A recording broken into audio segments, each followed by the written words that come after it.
Universal Creator.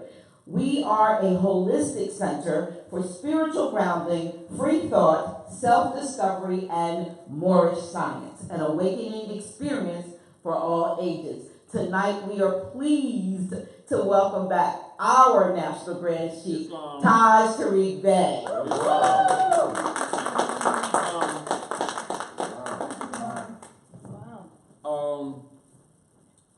The reason I put this on the board, it's not the direct subject matter. It is indirect.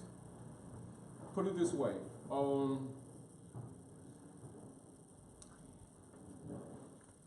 This is called the Trinity Action or Godding. So let's get clear. Write some of this down, because I'm not going to get into this in the science of the activation of I'm not going to get into the activation of the chakras.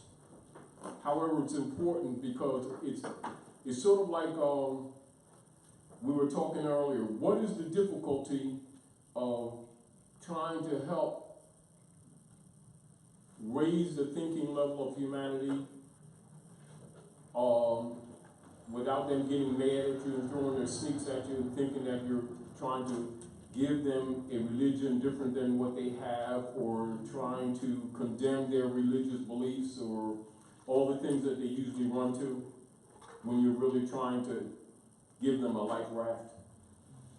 They will often, try to give you a dagger, thinking that you're trying to hurt them, you know what I mean?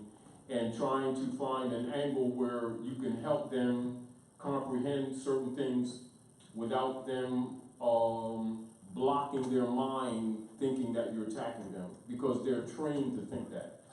Keep this in mind. One of the keys that I've discovered of the powers of the dark priesthood has been within dogmatic instructions. They have inculcated subtle instructions under the guise of spirituality that actually initiates what you call mental blocking. Like if you train rats.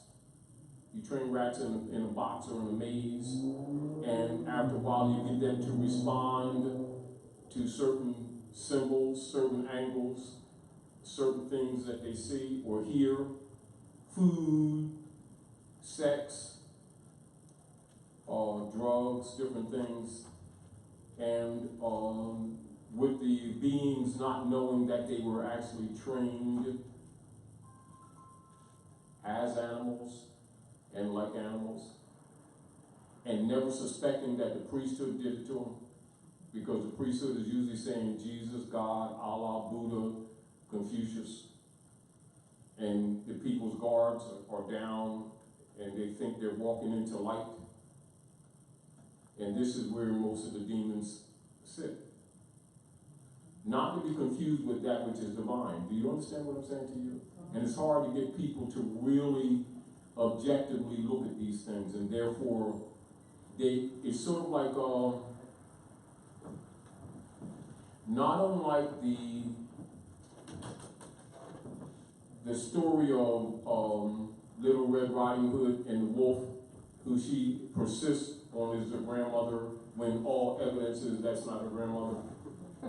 But the mental rationale that her grandmother just got her nails done, that's all. We've got a new wig type thing, and,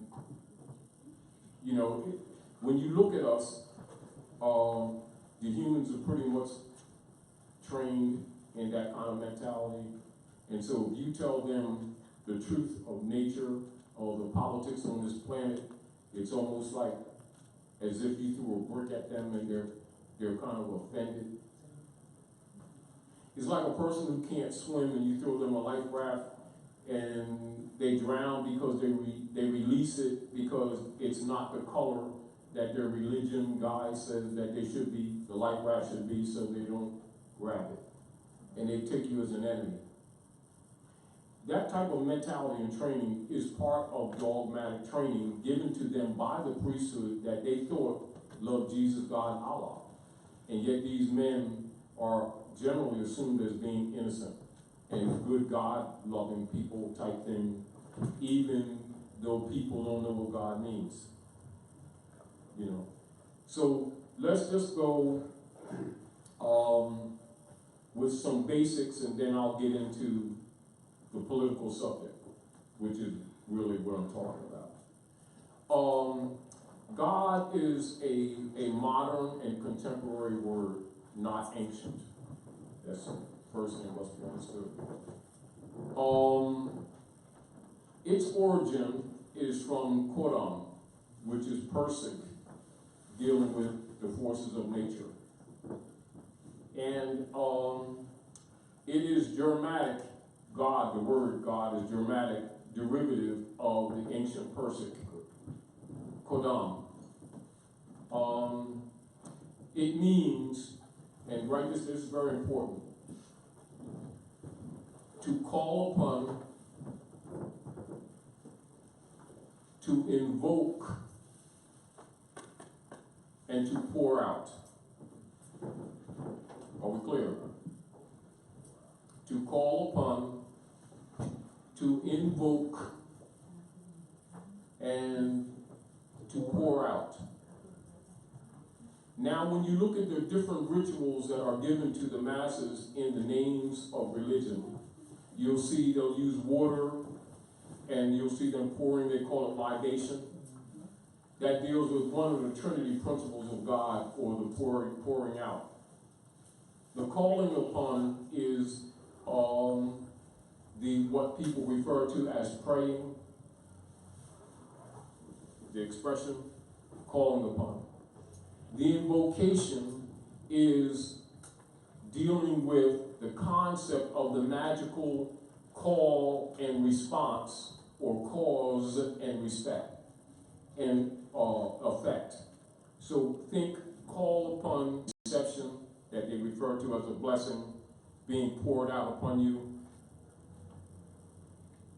God, the word God, is a verb transitive, and you must write that down, and you must remember that, because and it's sort of like, this is the problem that we have with trying to help humans is them being trained like animals by the priesthood and not suspecting that the priesthood has been less than honorable. Are we clear? Are we clear? Though they've never been, for the most part.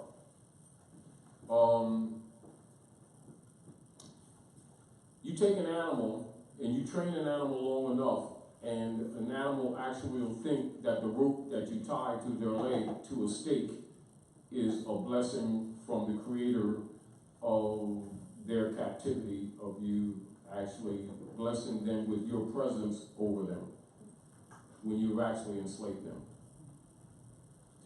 Do you understand?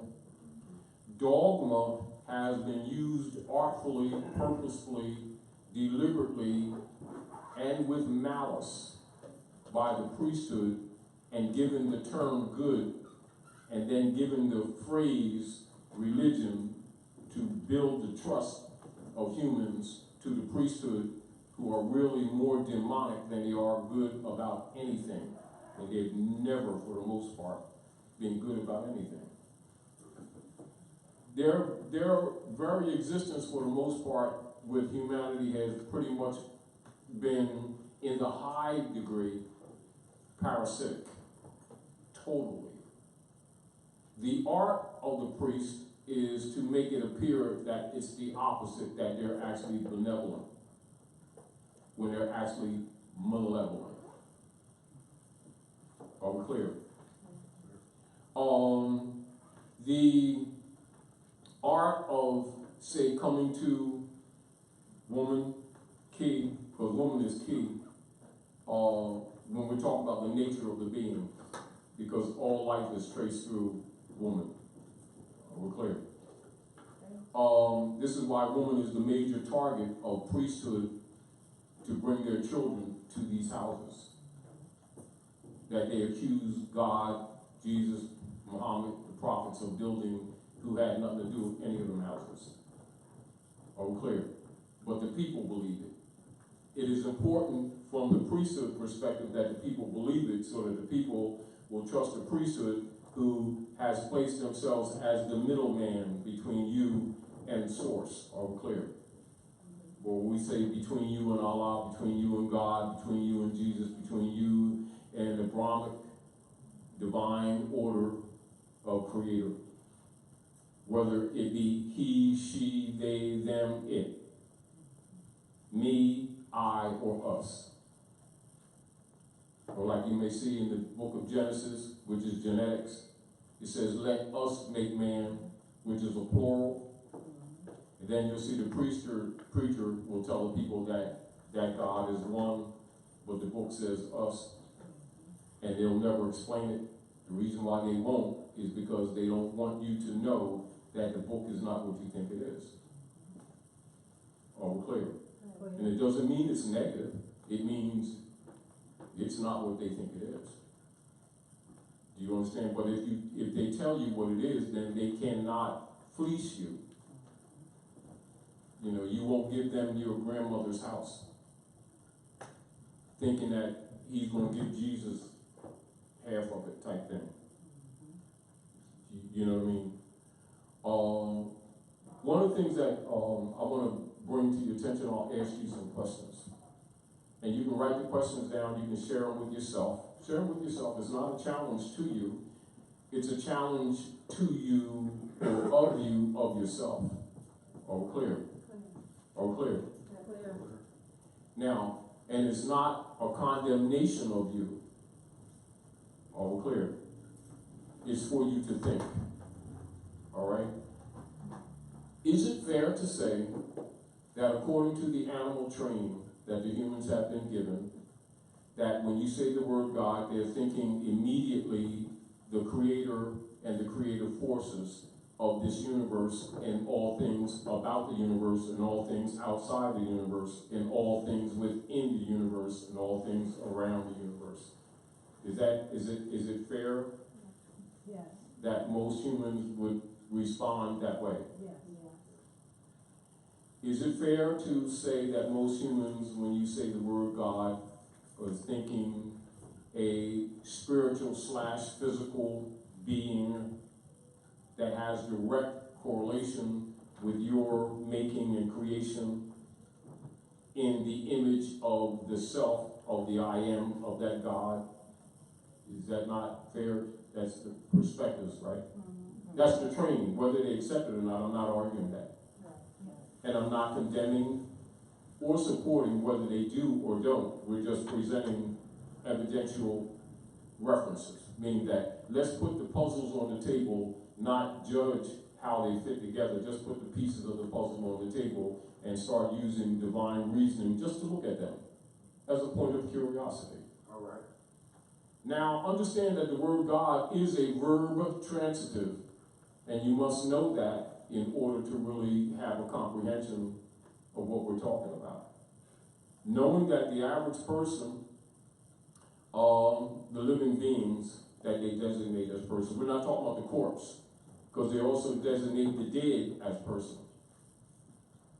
That's not accidental. Are we clear? So if you're not specific when they say person, they can also be talking about the dead or the living.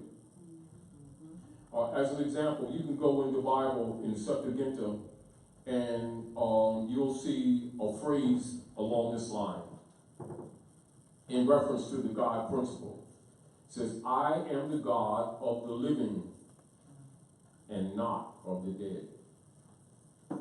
I am the God of Isaac, Abraham, Jacob, etc. Right? It says, I'm the God of the living and not of the dead. Now, a priest, some will take that and push it aside and then tell the people that you must die to meet that God that they just sold you for $5 or whatever their tithing, which means Roman tax, which is what that word means. Tithe means Roman tax. It does not mean anything else that they've been telling you. Tithe means Roman tax of 10%. Fact, not fiction, not belief, not opinion. Are we clear? Clear. So we're building a narrative building a narrative based on facts, so that you can have a comprehension of the physical side, and then the political side, which is where I'm going, of the abstract side of the Trinity of Godhead. The activations of the chakras is the Trinity of Godhead. Are we clear? Sometimes referred to as anointing my head with oil, the Kundalini action, the ascension of Jesus into heaven, all means the same thing. Are we clear? However, never really usually explained to the believers, distinguished from the knowers. Are we clear? For the purpose that they may be raped, for the purpose that they may be preyed upon, and that's P-R-E-Y, not P-R-A-Y, preyed upon by the priesthood. And that has been going on for centuries.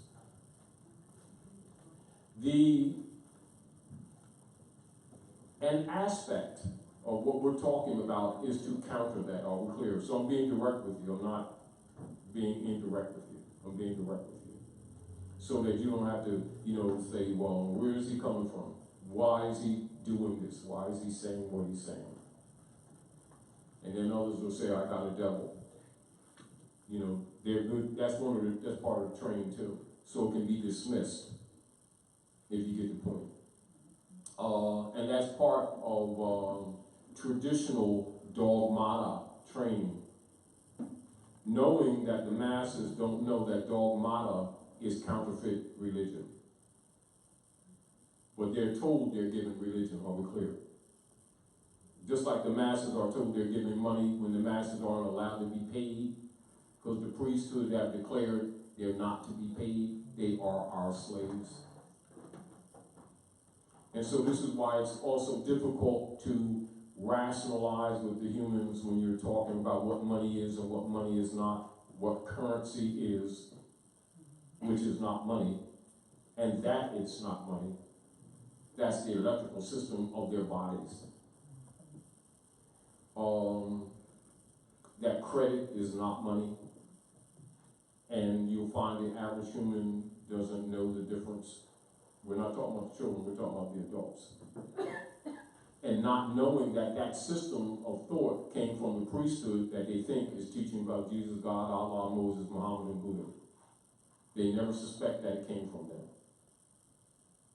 They're thinking the Federal Reserve and the Board of Governors for the Federal Reserve of the Jesuit order, who are claiming to be the lovers of Christ, Society of Christ, or Society of Jesus, or actually an organization of his enemies. They're actually the opposite of everything that you thought. It's kind of difficult to get humans to really love themselves enough or to respect themselves enough to clear think, to be objective, because their dogma is training of non-objectivity. It is indeed training of non-objectivity, which is why it's difficult for them to see. Do you understand? And so what I'm saying to you on another level, one of the reasons I put this up here, while that's not the direct subject matter, because unless you have a background in it, it's this anyway. To have what you would call ecclesiastical degrees in religion, get this to get their degrees, so we're clear. Whether they claim to be Muslim, Christian, Jews, Buddhists, Confucian, matters not, it all has one root, are we clear? Point of it is how it's presented to whatever club they belong to is where you get what you call your different versions, different sects. They like to call them sects. As an example, in Constantinian order. Constantinian order is generally presented to the masses in the subdivisional word Christianity. Are we clear? You know, and I know that, as an example, these are examples, that the masses who go to church don't know what the word church means. They say they do, they don't. Point that I'm making. Church means circle. Are we clear? Church is Germanic in origin, it means circle. But the circle is an action, not so much the being, the it. Are we clear? So it's sort of like making the analogy of a sewing machine and what a sewing machine does and knowing the difference. That's subtlety. It's sort of the action of analogy of seeing a wheel on your car distinguished from what a wheel does, and not whether or not you can comprehend its function from its being. And if you can't, then you're subject to someone who understands and comprehends function, taking advantage of someone who does not know the distinction between function and being. Are we clear? So when the average person is trained from childhood that God is a noun, and the name of the Creator, which itself, as I just said to you, is a lie. Is in fact a lie. But if you train a being from childhood with that, you actually placed around them an abstract fence that they themselves will contain themselves in, and all you have to do is minister over them the rest of their lives, and they will give you all their wealth, thinking that they're giving it to the Lord God in heaven type thing. But you have to get them when they're young. If you get them when they're using, or as an example, if you take an average being in the flesh who has not been exposed to the dogma systems and present that same analogy to them, you would not be able to take their houses and their wealth and their resources. But if you train them from childhood, you can get them to pay you tithing for the rest of their lives and say, my taxes. I paid my taxes. I paid my tithing, from a mental of obligation that you don't have to train them thereafter for that. In other words, if you don't get anything else, you got that. They get not like you, but you got that going on. Are we clear? Quick on a transitive verb. Of course, a noun is a person, place, thing, or idea, and they teach animals as well. A transitive verb is a verb, action word, that accepts one or more objects. This contrasts with intransitive verb, which do not have objects. Transitivity is traditional thought, a global property of a clause by which activity is transferred from an agent to a patient. So a transitive verb accepts one or more objects. So this God is an invoker, or to invoke, to pour out, To call upon. And Those to call. are the Trinity actions of and to call upon. Yeah.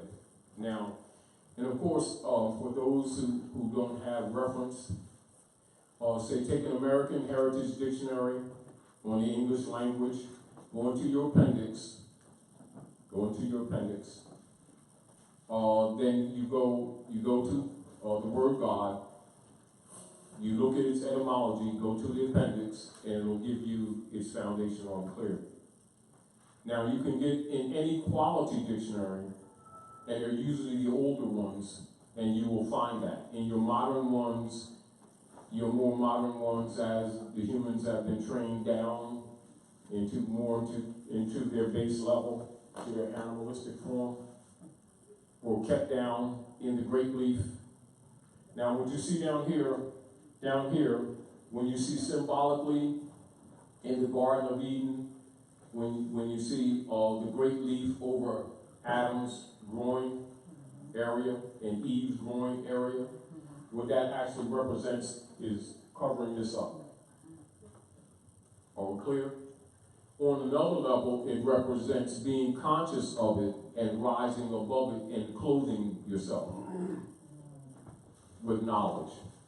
It doesn't really mean naked in the, they have Adam naked in the, garden. It's not so his wiener will be bouncing all around while he's running through the garden doing track meet and stuff. It really means, the animal being not cognate of self. You're not yet I am in here. You're not yet at the crown or at one. Are we clear? Now I want to share some things with you. Again, it's not subject matter tonight, because this would take actually what you would call shop class type thing, if you don't have a background. Monad or source, or what they refer to as the father, they say father God type thing. Father is not so much genitive or the being or the masculine form of the female egg transformed for reproduction purposes. Are we clear? So all of us males are simply females that are converted by our mothers only for the point of reproducing herself. Are we clear? Not to be confused with man and woman in the concept that people take. We're talking about true divine nature of things, all right? So there's nothing here but women in truth. Are we clear? Clear. Womb, man. All right, so she take a neuter part of herself, which is us, and then so we get these muscles and stuff, whatever, and our ovaries come out and they go in a bag. That's what it is. It's trying with us. That's right. And if you look at that bag, it's stitched. It's got a stitch line. Right. Mm-hmm. Right in the middle. Yeah. And it's really what they are. They are actually captured little fish with electrical charges.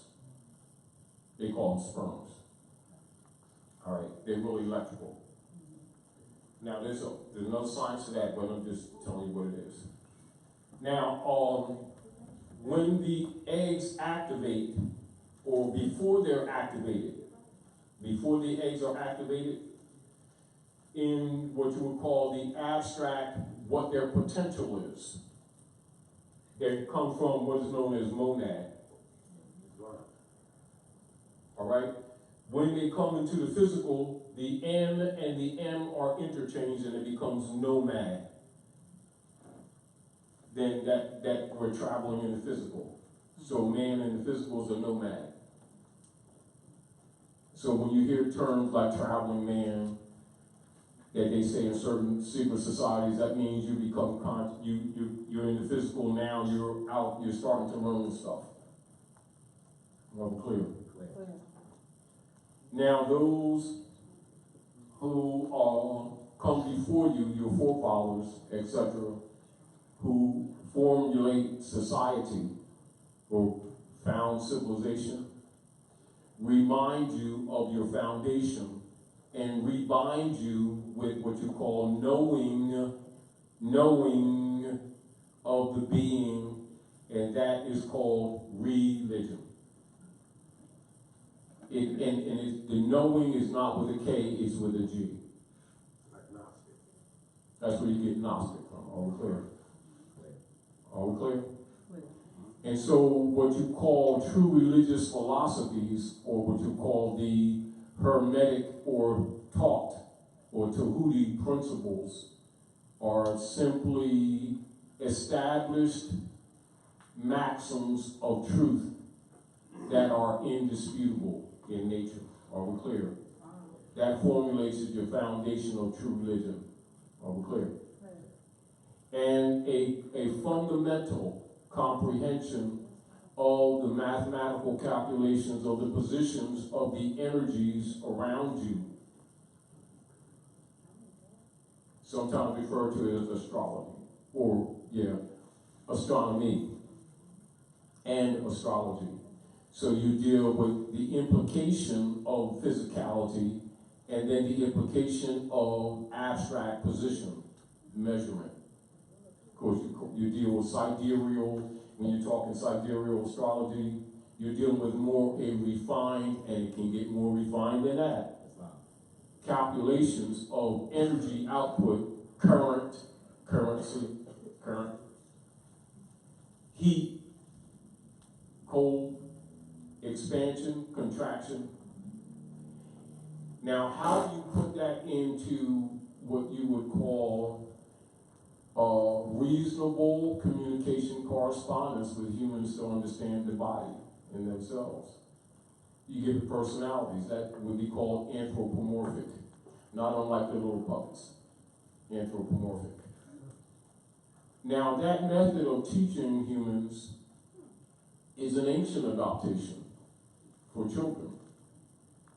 Problem is, the dirty priesthood kept the adults on that level and created dogma systems that they have presented to the masses as religion and has never told them that that's what they did to them.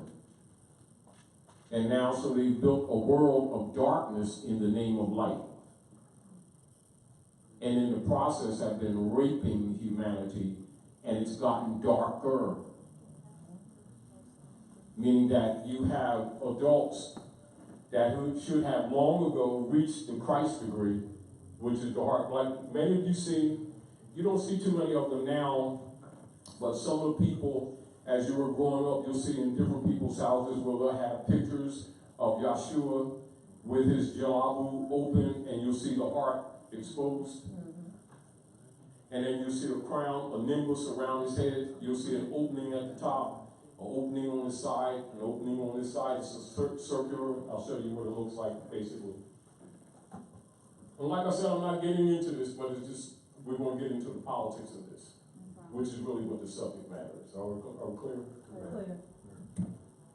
All right, so as an example, you'll see this, right?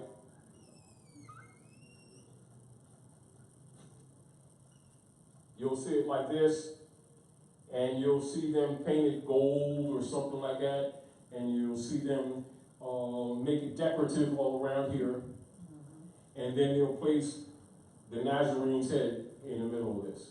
This would be like a crown. That would be called nimbus. Are we clear?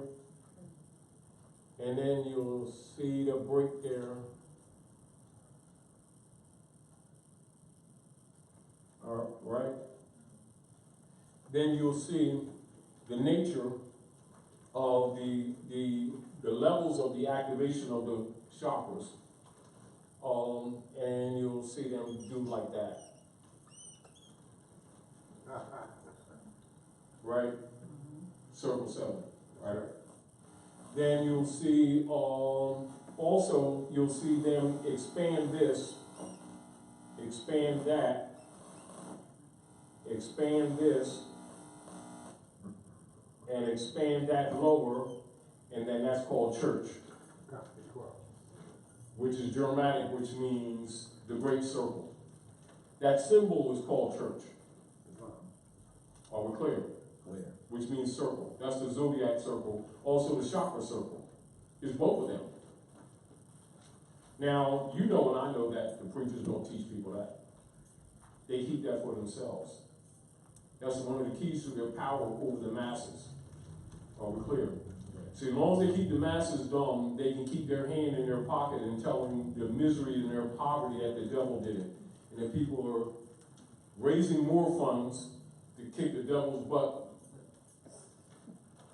And the preachers really laying their hands upon them. All their pockets. Let me lay some of my hands upon you. Watch them. You know, you'll get spiritual. I feel so lighter. Yeah, because your pockets are light. You know, anybody can say that. It's like for real. You know, and then and you know, you really honestly have the real sincere difficulty of really convincing adults that Jesus does not have a bank account at Chase Manhattan. And they'll probably throw their old high heels at you and pocketbooks and really get angry at you and think that you got devils and hope that you die in hell and burn up. They'll give them the matches if you don't have them. You know, they will. And these people will keep talking about love and spirituality. They're dangerous. They're really dangerous. Problem is that they don't see themselves that way. Problem is they are that way. The other problem is they get together in little groups and they go around the world starting wars and murdering people who don't buy into that paradigm and actually think they're doing good things for God and country. And they're trained that way from childhood. Mass murderers, and they give them badges to put on beautiful uniforms. This is what the world has come to. At the hands of the priesthood. Priesthood did all of that and have never been charged.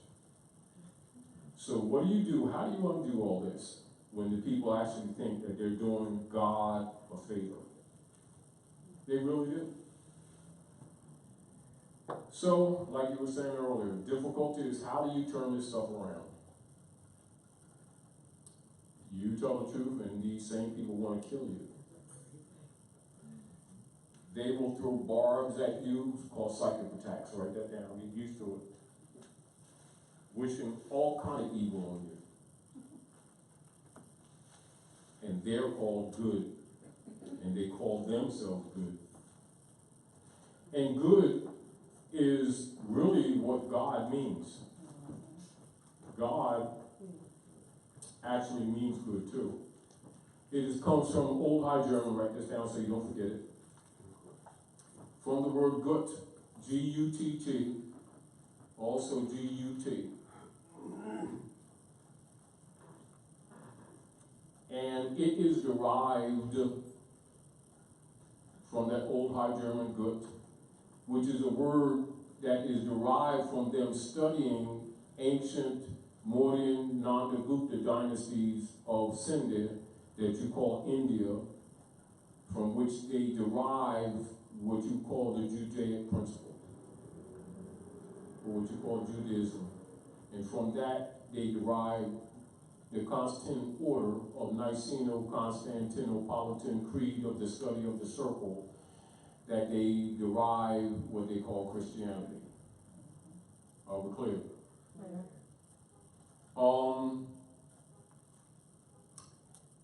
Good, give her the mic. I'm looking at what you, your diagram, and it's also what I've seen diagrammed in Kabbalah, Yeah. in the Jewish Kabbalistic Yeah. teaching. So it's still wrapped up in mystery. Yeah, the mystery is that they just don't tell them the truth what it is. Or like say for instance, like even when you're coming from the generative, now you deal with the because you got 9 here. You got to these are symbolic representations. But when explained or when taught, you're dealing, because you actually have hundreds of electrical centers that's on the body, in the body. When they talk about the 7, you're talking about the 7 major, but not only. So you come from the spine or we're from the groin area, up actually to the throat and the heart and the head. And of course, these correlate. That's why I did this in different colors, so you can look at the activation, the symbolism of the activation. And so this is where it's symbolized, like when they do what you call circumambulation in the holy city of Mecca, and they go around the Kaaba 7 times counterclockwise. Or when you see in the book of Revelation, it says the 7 churches which are in the 7 circles, which are in Asia, in the Revelation, they all mean the same thing. Problem that we have is that the priesthood never really tell the people the origin of it. and they keep them in the anthropomorphic format and justify themselves with the personalities that were created for children. Say not telling them that, say that Moses was really, Moses one of the pharaohs, or that Jesus is really the sun in the sky, and the three wise men are dealing with star system. You know, stuff like this.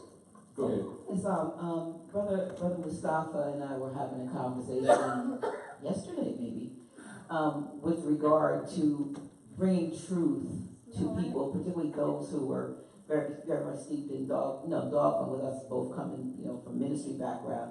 And the main argument, or when you can show people a lot of truth, and they see all the truth that you're pointing out, they see the inconsistencies, but their question is always, well, who do I pray to? Who do I pray to? Because they want to know that if they're going to. The answer is very, very simple.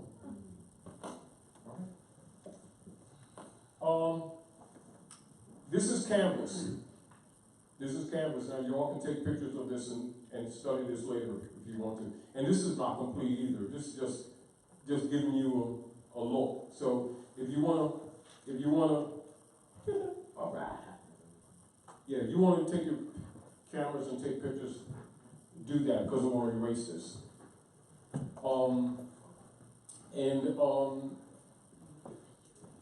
So back to the Christ degree, when you activate or at least get to what is called the heart chakra, at least, and remember that's not all of it. When you just get to the heart chakra alone, you've already reached the area of the Christ degree. And this is where you see in the Bible in the Septuagint when Yeshua, they'll transfer him as saying his name is Jesus, which is not what his name was. There's no J in Aramaic, no J in Hebrew, no J in any of your Persian languages or Urdu. J wasn't even used in language until the 1500s, and they're not used popularly until the 1700s. There was no ancient Jesus in the concept that people have it. However, it is an anthropomorphic story that is based in truth, but not the truth that people think it is. That's what must be said. You are clear. It's not a rejection of Jesus, it's a comprehension of what Jesus really is. Are we clear? Now, so when you reach at least the heart chakra and activate it, you're at a general level of evolutionary development of the physical being in relationship to the abstract being, or what you call a spiritual being, to be able to at least to be either kind of what you say, see down and see up, and your left and your right, and have enough clarity to make rational moves in your life. Are we clear? When you're below that, you're still in murky gray area, or which is still in your animal form. You still got the grape leaf over you in the Garden of Eden. Do you get the point? Huh? Now, the less than honorable position of the priesthood is that they've kept humanity with the grape leaf for their own advantages, not out of love or not out of, they don't yet understand. No, they did it to prey on them. Are we clear? Now, back to Dr. Naila. When you say to pray and to pray? Right. Yeah. To whom do we pray? Meaning that who do we feed on? If we're not going to play this game, who else is going to get us to devour?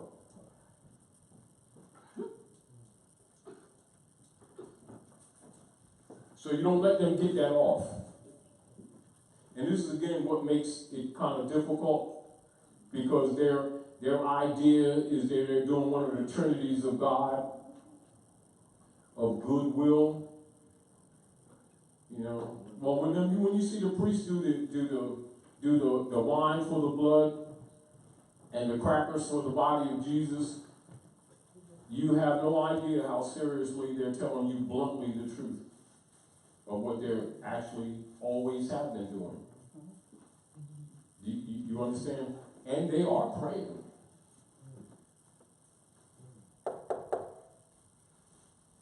You know, so it is no different than when people are talking about God. You don't take it for granted that they mean you any good. But the masses do because of their training, all clear. This is why the masses have limited defense spiritually, or politically, or physically, or economically, which is really where our subject matter is. So in order to kind of understand the operations in the political realm of the resources of Earth and the poverty that's on the planet and the miseries that are on the planet and the mental stress that humans suffer, and the opportunism of men with garbs on and uniforms on and holy robes, and yet there's been no cures or remedies for humanity. And yet they are always talking about salvation and love, and the opposite is what really exists. And yet they won't admit it because of their designed hypocrisy. Are we clear? And they've been preying on people and pretending it's P-R-A-Y. You know, but you're not supposed to see that. So when they say, on whom do we pray? If you're not going to let us pray on you. You know, so when they're saying bless you, they really mean to bleed you out. Blood sacrifice. Exactly. Now, you know that the average person, when they say that, in their heart of hearts, don't mean it that way. Right. Nevertheless, the invocation is what it is. So this is back to linguistic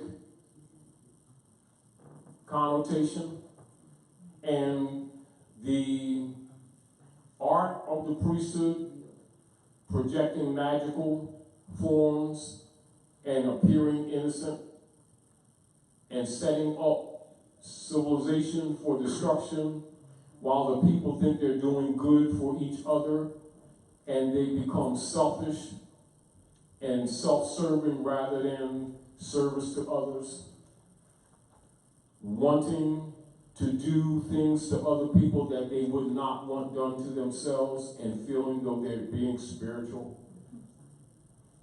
because they're training in the animal form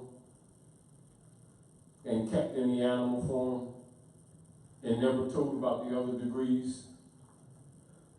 Do you comprehend? That's why I did this, so you can, the politics, so you can look at this as a canvas. Are we clear? Though this is not the immediate subject matter. So go ahead. All right, let me take the other side of that. Totally agree with you. Don't need to. I know, it doesn't matter, it doesn't change whether it's true or not. Islam. What I want to say though is, as a child, as you come up into this system, when we are manifesting things in our mind and with our thought, we don't attribute the thought, the mind, the manifestation to it, to what occurred or what has been manifested. We attribute it to our concept, our training, our education of God. So a lot of times that as we are in our minds, or P-R-A-Y, we are thinking that this God, as we... That you're calling upon the good That's God. right. See, good God, that's why it's important to know what these mean. Islam. Good God means good with one O. It still means good. So when someone says God is good, they're telling the truth, but they don't know that they're telling the truth. All be clear, they think they're saying two different words. Islam. Because God does mean good. Islam. Go ahead. So we have that there's this whole buildup and confidence and a surety that our PRAYs are being answered. Is invoking the good. And we attribute it, instead of within, we attribute it with something without. Of course. Now, key. The activation of the glandular system. The cognates of the activity. You must come to Christ. You must come to that degree to comprehend, to look back into memory, and to look how you've traveled, to have a perspective on where you're going. Yet where you go, you still don't know. Oh, clear. Clear. But you have trust in it. However, you don't go blindly. The masses have been trained to go blindly, but the priesthood favor themselves by calling blind faith, which is why they say don't question, because if you question, the platform falls apart. Are we clear? But they think that the God, who they think is the being above them, that this person represents, told him to tell you all not to question the game. Because it is a game. You've been gamed. Why? Because divine mind will not allow it to stand. Therefore, you must give up your will. That's why that's part of the training. Are we clear? And they'll say, well, give your will to Christ. They're not exactly lying, they're just deceiving you. They're not telling you that Christ is a degree in yourself of your own evolutionary path that must take place. Not someone outside yourself. Not a place to go. Not some power being. It is simply the evolution of the being. No different than, let's put it a different way. Let's talk about an activation of the chakras in a way that the average person can comprehend.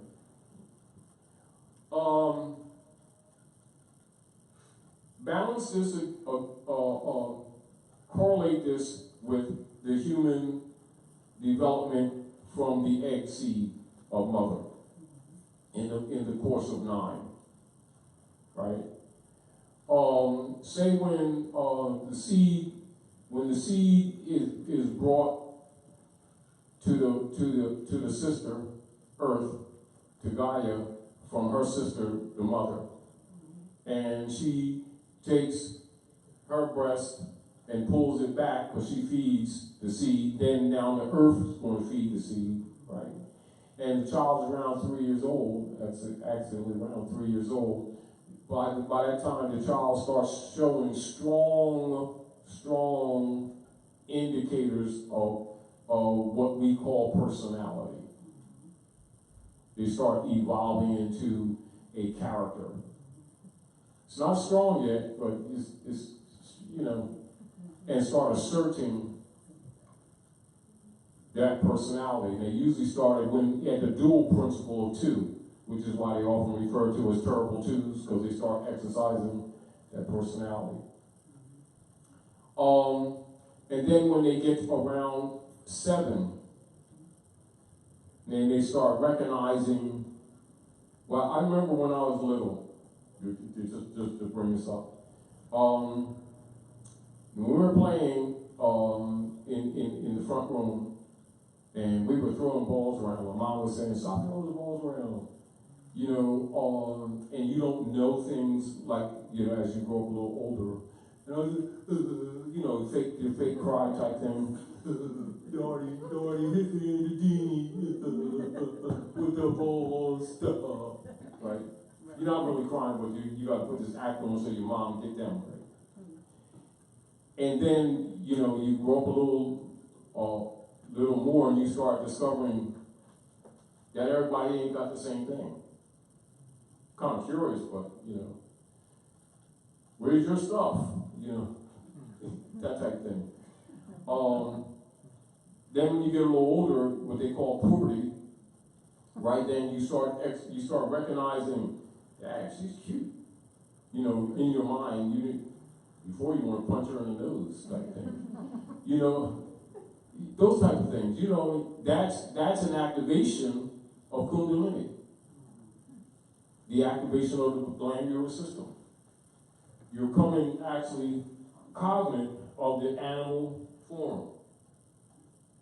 If you want to deal with the governing of it, of the sovereign being, the divine being, you know, this so you have training, so your mom tell you what that is. Well, I didn't know that. I thought it just peed. You know, I mean, you know, you don't know. But you begin to grow, but also nature will tell you. You understand?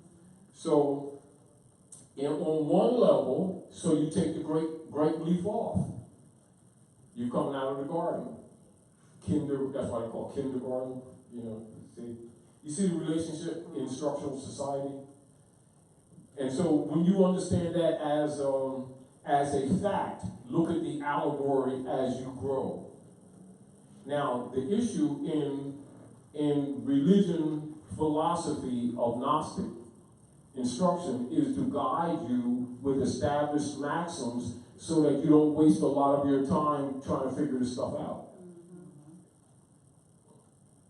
You know, so you don't have to get, you know, gray and with Cain and start telling, man, if I knew then what I know now, but well, too late, so what, that's well.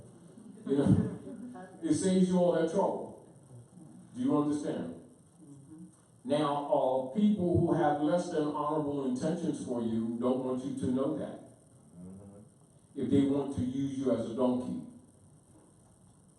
So they want to use you as an ass to do their Job. This is the book of Job in the Bible. It's really the implicational usury of how you train a human like an animal and steal everything from them by making them curse their God. That's what that really means. Do you understand? But if you don't know the Kabbalistic bent to the book, you look at it as persons, you know. And in the book of Job, you know, it says, honor your father. And then the devil made you curse your God and take all your stuff from you and stuff like that. No. That's Job and Job. That's where the relationship of Job and Job is. So you take the humans and you train them with Job or Job, which is why the humans usually, if you study most people, why is it that many humans are unhappy? They develop their lives around their jobs and don't know that that's not them. Their travels, the things they use, whether it's a horse and buggy, whether it's their car, their truck, tools, their education, and the real self ends up getting buried. Are we clear? Yeah. He who controls that narrative now owns that soul. This is how things are actually operating. Really. And you know who did it and is doing it? The priesthood. That you think love Jesus. And Allah, Prophet Muhammad. Praise the Lord. Hallelujah to you.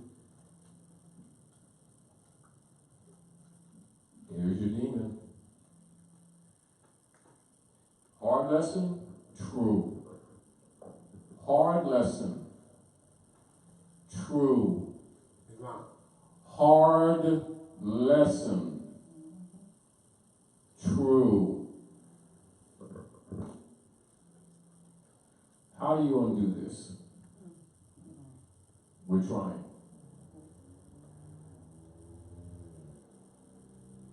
Some. Islam, Tamara L., we have a online question for clarification. This question is coming from the avatar, I Am Love. Speaking of spirituality, why, I'm just going to read it as it's written. Why do the Moore proclamation forms require you to pledge your spirit, national, political, and spiritual allegiance? I didn't know it did. That seems like a false statement to me. The question is based on something that's not valid. Okay. So reform it. I can reform what I wrote. No, I'm just saying, they asked the person to restructure because the foundation is false. Okay. I Am Love, to restructure your sentence and represent. I thought he was saying the writ. Is that on the writ? Or support it. Is that the language in the writ that they're having to do? No, they're saying that speaking of spirituality, why? Now let's explain spirituality. Spirituality is the art of breathing, Mhm. having nothing to do with Gnostic philosophies. Simply the art of breathing and the methods of breathing in order to activate the cells, in order to cause them to grow or expand, and also for the form that we call the physical body to receive knowledge. It's preparatory, having nothing to do with the Gnostic wisdom that we call spirituality. On that note, just to share, when you do something called exegesis, for those Bible-toting, scripture-quoting folk out there, you look at this word, spirit. It means you see it in English and then you take it to the original language before it was translated into English. And then that original language, it means breath. See, now let's back up. No, don't give it up yet. Go ahead. This is what we must work out with each other. You know, like when we say, and in its original language, it means. No. It never means anything other than what its mother gave it to be. Islam. This is part of the mystical dogma. In other words, the dogma in etymology is connotated linguistics. Islam. The dogma in etymology is giving the connotation equal standing of denotation. It never has it. It's a violation in law. No different than you will see the dynamics taking place on the planet today with a lot of people who are declaring to aid humanity with the problem of the demon priesthood who have been teaching humanity that Federal Reserve notes are money, or that they're printing money and putting it in the system. You're not printing money. Well, then they'll say money is a means of exchange. That's not what money is. Money is gold and silver coin. Based on cosmology, based on the alchemical metals of the moon, the sun, and Venus, most specifically. Islam. And it is nothing other than that. It's sort of like let us have, in Tamara, and this is back to her, the question, which I comprehend and I respect the appearance on surface. However, this is the refined problem that we have because people are assuming things that are not. Are we clear? Now the proclamation, back to the question with the proclamation. It is really dealing with the issue of getting people to honor their mothers and fathers so they will be heritable. So if you don't recognize your own mother, and you're outside of that, and you're arguing about the resources on this planet, forget it. Those proclamations are only simply for the political realm of the physicality of the reflection of this being contaminated by the priesthood, Islam. by which they've been governing humans in the name of nativity of, in other words, nations. Oh, it's related. That's why I gave this canvas. Now, when someone is assuming that declaring nationality is placing yourself outside of honor, it's not true. The issue, if you honor your mother, you have right to resource. If you honoring your mother, you have right to claim of earth, her sister. So therefore the kingdom of heaven is your mother's womb. Your right to heaven is the resources that she shares with you with her sister, the earth, and the other planet she happens to be on. In other words, her breast. And so the land has more to do with just the aggregate earth from the concept that people have. This is why before Mustafa, I had you read from the law book the meaning of land that the average person is not taught to by these people who claim to be their educators, because they've been robbing these people of their estates and then lying when caught and saying that your mother sold you with a birth certificate, as if she set up and made a contract and said, I give my child to Rome via this bank bond, and to affirm it, I have this marriage certificate up from Mars, and I on 9, stand in a state of rage against my own blood and sell my babies to Rome and my eggs. Do women say that when they get their marriage certificates from the corporate state? No. Do they know that? No. But they're held to that, aren't they? Yes. And they're governed by that, aren't they? Yes. And no one will tell them that, will they? No. Well, some will. They tell them it came from God. Dodge tells her.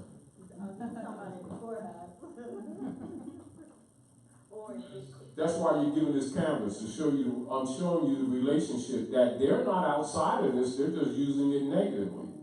Islam. Are we clear? Clear. But they're conscious of it. The problem is the masses don't know that they're conscious of what they're doing. So the masses get in this thing, oh, well, Reverend Jones didn't really know he was taking advantage of me when he was taking my grandmother's house for Jesus. Yes, he did. When he got that ship down, when they got the plane to Florida, because it's easier, to get the plane from Newark, New Jersey, you go to the easiest airport, with the tithing, Jesus' half, who birth or butt sings with the choir. And go to Newark, New Jersey, because it's the shortest trip. Then you go to Florida, land of flowers, because it's a short trip. Then you go to Bahamas with Jesus' hat and walk upon the waters and shit. And drink the spirits, liquor at the liquor store. Or the kickback from the marriage life. No, it's just these people, the naivety of these adults that they keep putting on their children, this evil that they've been putting on their children, hiding behind the name of Jesus, hiding behind the name of Allah, is what we must not allow them to get away with anymore. Yes, I know it's difficult because the people themselves love their slavery, because they think it has to do with divinity. They think it has to do with spirituality. This is why you can't allow them to build statements on spirituality when you don't know the swell they're talking about, without insulting them, but also not letting them get that off either, with that arrogant smugness that they're trained in. All clear. Well, who do we pray to? We're not going to pray. Well, you ain't eating my hand. No. You want to make your bologna? Take your own cheek and grind that stuff up. You ain't getting mine. Oh, you ain't lordly. No, I'm not down with the lords of London. No, you may be. And I'm not arguing it, but however, don't think that I don't know where you're really coming from. And no, I'm not going on 295 with matches and burn myself up and go to hell and go down beneath the chambers of the church because where hell is, because I didn't pay taxes. So go to law book and read hell, because they always want you to go to hell. Yes, that's it. That's why I got debtor's prison. In all your Western countries, they have debtor prisons. IRS is a collector for, write this down, Thomas D. Torquemada, and then put beneath his name, Internal Revenue Services, and then put in brackets, Inquisition Revenue Services. Times have changed, mission hasn't. And now that's just simply the truth. And there you go. So this is the other deal. When these chakras are activated, see, people keep talking to me, saying, activate my glandular structure and stuff. And get brighter or something. This goes beyond that. You gotta look at this on multiple levels at the same time. Stop looking at just your body. This is the politics of living. Are we clear? Government is structured after this too. Are we clear? Problem that you have is dark and light, or negative and positive. And those who have taken charge of you have won your trust by dealing with you with beliefs and telling you that beliefs were knowledge, which they absolutely are not, and never were, and won't be. Go ahead. It's clarification on the question from I Am Love. He is referring to the judicial notice and proclamation form, paragraph 1. And the form states, I, your free national appellation name here, being duly affirmed on the consanguinity, Consanguinity, that means blood. right, pledge my national, political, and spiritual allegiance to my Moabite Moorish nation. Oh, yes. So I'm pledging back to my mother. That can be corresponded with what some call the time must come that every man, every woman, and every child must confess their own and worship under their own vine and fig tree. What vine you came from? You ain't no mystical God in the heaven. It came from your mother. It's the only thing you can prove. Anything else you're talking is bullshit, Seedorf. And on this planet, show me a man, any man, I don't care what he claims, that can show the breast that he sucked milk from any other being than his mother. Even if his mother's sister has loaned her children their breast. Show me any of these gods that got the breast that fed them. I'm not saying they haven't said these things. I'm not denying that. Let them prove it. Not for me, for themselves. And they can't, so they can't make that damn argument. Now, as far as that belly button they got, here's the person that got a belly button. Question back. They got a belly button.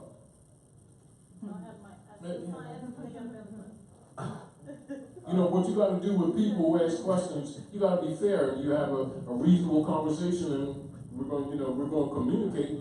Let's talk. You want to talk? Let's talk, but let's get real. Now, a lot of questions that people build, and this is back to the great belief type thing. So when you have people who construct their minds off of Adam, this picture of Adam with a great leaf, but he don't have a belly button. These are the images, right? And he ain't got a belly button. So they're used to structuring their lives, their thought processes around these images. And they're uncomfortable with people who notice that, damn, wait, Adam, I know, I'm not talking about the leaf. Did you have the belly button you got right there? Well, Adam, what's your mom's name? Oh, no, you can't talk like that. I was made from the dust of the earth. God made me from the... Oh, is that why you ain't got a belly button? Well, Eve, looks like Eve got a belly button. Yeah, she got a belly button because she came from my rib and shit. It's really interesting. I noticed, Ab, that you got these little buttons on your chest. What are they? Ask if not. I don't know what those buttons are. There are titties that don't work. That's very interesting. You want to tell me about the titties, Adam? But we can't get into that. You know, and this is what they try to pull. But anybody that knows damn well that Eve ain't came from Adam's rib. Adam came from Eve's womb. How about working that out? Which means these are images that we're presented with, but they're for children. They have no foundation in reality of nature. And it should be told to the people, and they should stop playing with these humans' minds. Are we clear? So all humanity and all structure of nativity, you know, the manger type thing, crib, you know, crib type thing. And the Jesus thing sitting on, you know, Mary's lap. I think he's checking out, you know, it's almost 12. You know, he's about to move. She ain't wearing a bra, but he's glad. Do you understand? Right. He's not greater than she. So let's not get this twisted. I express life to you. But they themselves, as they are also telling you another truth. If you look past what Rev is telling you. Are we clear? Your only proof of your origin is your mother. You don't have to necessarily know who your daddy is, but it's cool if you do. And even then, you can't totally argue that. No, you can argue it. I'm not saying you can't argue it. I can say I'm the president. I can say that. I have a right to say I'm president of what? I'm the president of this desk. Well, you cold. You cold, you got that, you get that on. And so which one? So if you're saying, well, it's the God said so, no problem. Which one? Because certainly all the books keep talking about all these different gods. And then the gods you keep promoting keep saying there shall be no other gods before me, so therefore he's recognizing, or it, or she, or they, because the book says us, they recognize there are other gods that are competing with them. So now if you want to talk about gods, talk about which one. If you can't, shut your mouth. I'm only saying that to say how humans have been buried in mystery and have not acknowledged that they don't know what the hell they're talking about. Do you understand what I'm saying to you? To their own detriment. And because these things have not been resolved, we've actually how do you put it this way? We've remained in the animal form. And we throw words around like love and heaven and good. And the society is everything but that. And we're too hypocritical to admit that the society is a reflection of us. And it ain't good. And it ain't heavenly. And it ain't damn divine. There ain't no damn salvation happening. It's misery, it's war, it's drugs, it's broken homes. Misery of women being mistreated, trying to raise children because half the men are in debtor's prison by the priesthood. And the priesthood robs their transportation so that they can't have a job. And then charge them with being poor. And then talking about gods and devils every other 2 minutes. When they don't even know what the hell they're talking about. But they're afraid to admit that they don't know what they're talking about. Because everybody else is talking about what they don't know what they're talking about. That's why you got this canvas. But then we're taking it on the aggregate level to governing principles, which also applies. Except they've been applying it on the dark side, that's all. Now, other point that I'm making is, by just sharing a little bit of canvas, and that's not all, gives you something to maybe reflect on, because the mind sees in pictures, mind doesn't see words, mind sees images. And words reflect image. mental images. However, if the word is corrupted, the image is corrupted. And if the image is corrupted, whoever creates the word or contaminates the word contaminates the mind. Therefore, the word is God. And that's a known fact. Therefore, the dark priesthood have been tampering with the words deliberately in order to control, in order to rob, in order to prey amongst and upon them. Islam. Now back to the judicial notice. The nature of it is a repledging to the honor of your mothers and your fathers, because the priesthood has actually been stealing your resources.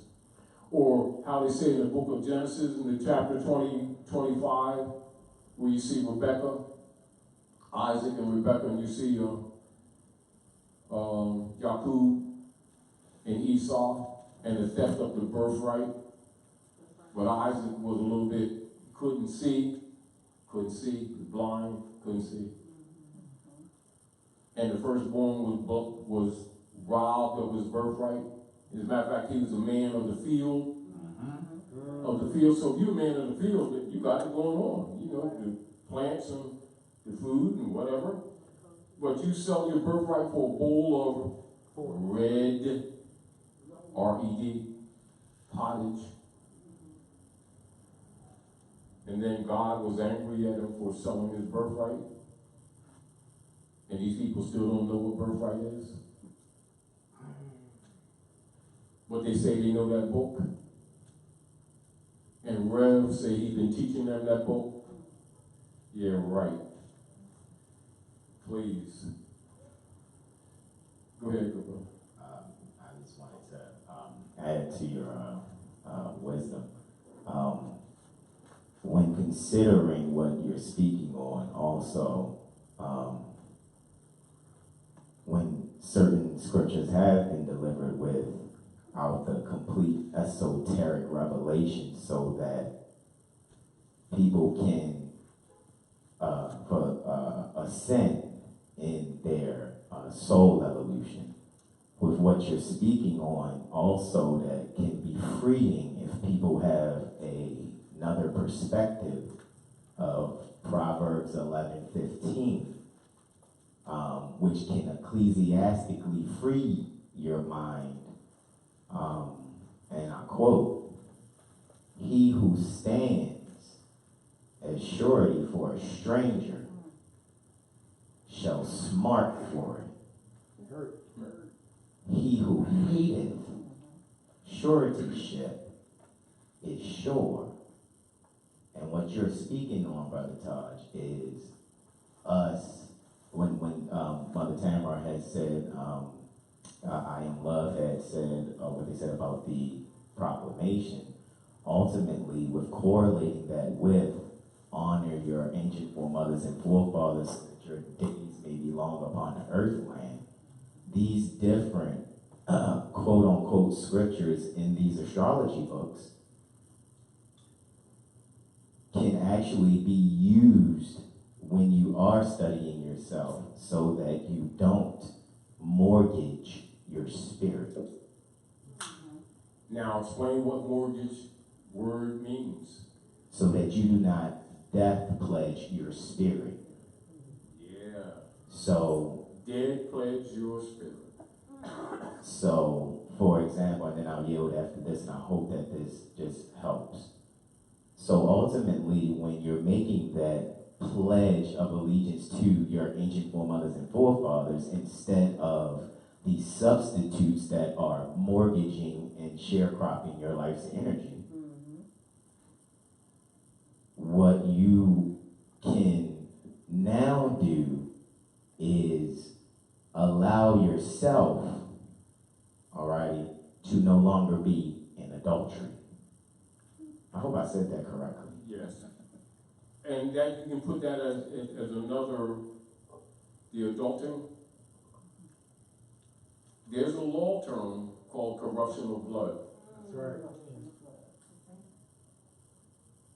Now, for those of you who really know the mysteries, You said corruption of blood? corruption of blood, write that down because it's very important for you to understand what that means. If you're in a state of corruption of blood, you're in dishonor of your mothers and your fathers. If you're in dishonor of your mothers and fathers, you have lost your right of inheritance. For he who honors his mothers and his fathers has right of inheritance to the lands given to them by the great source or father, which comes from paternity. See, again, so we're dealing with not gender, aren't we? We're dealing with the process of life, aren't we? All right, now, hold on. And then, hold your thing. Now, this is back to Hassan. The issue of governing, trust, estate, inheritances, the proclamation, it has a purpose. Oh, absolutely. Now, for those who understand the metaphor that the United States is a political metaphor, the U.S. U.S. is unum sanctum.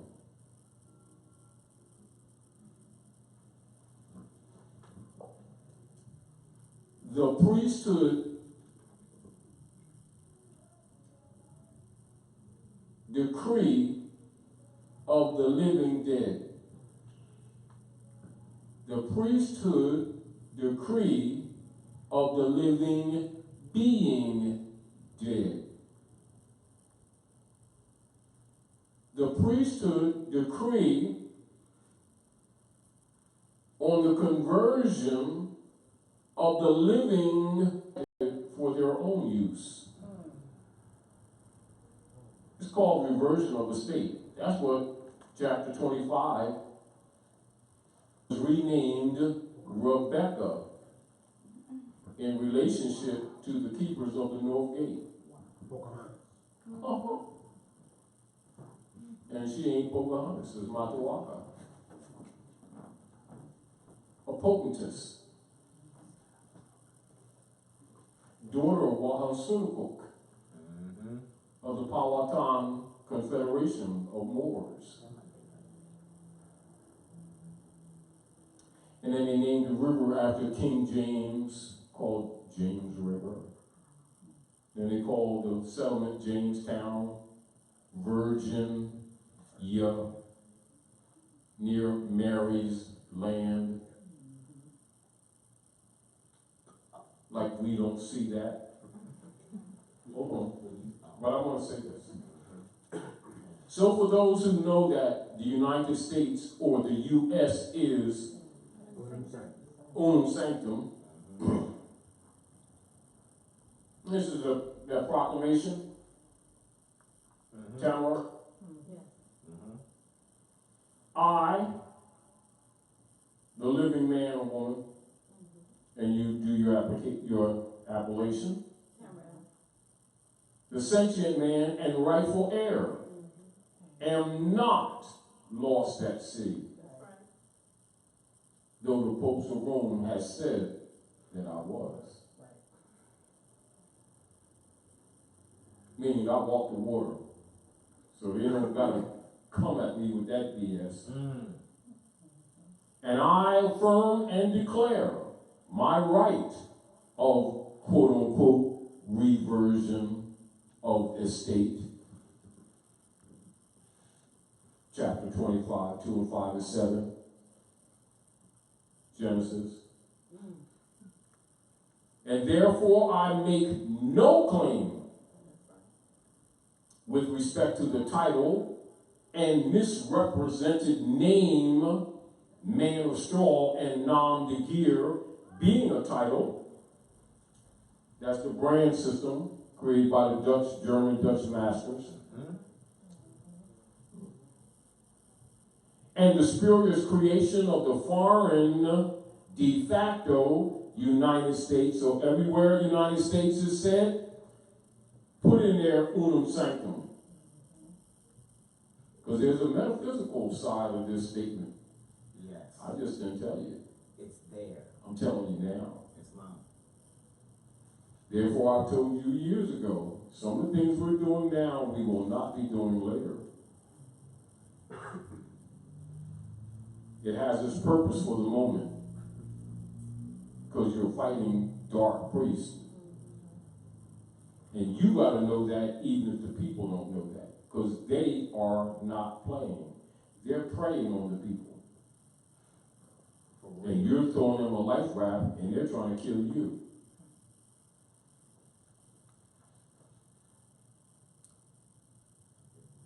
So I am not, and make no claim with respect to the title, that's the straw, and misrepresented name, man, or straw, and nom de guerre being a title, and the spurious creations and owners. And I surrender and assign any and all reversionary interests to the foreign unum sanctum United States and its subsidiaries for full acquittance, discharge, settlement, and closure That's a checkmate. of my reliance, their claim, their law, their conversion of the ancient trade principles that were originally established with the Silk Road with our forefathers, that they contaminated now under what they call Uniform Commercial Codes. And Title, United States Code 95, subsection A, Part 2. What, they think we didn't know? Thanks and thank you. Some of us can see. I assume no liabilities or debts, however contrived, among its U.S. associates, unum sanctum, and I do not consent to stand as surety, quote unquote, for the foreign, private, and for-profit unum sanctum United States Incorporated, all capital letters, U.S. corporation, company, entity owners, unum sanctum, directors or their administrators, nor do I stand as surety for its sub or at any time. Unquote. Thank you very much for the sandwiches. Go ahead.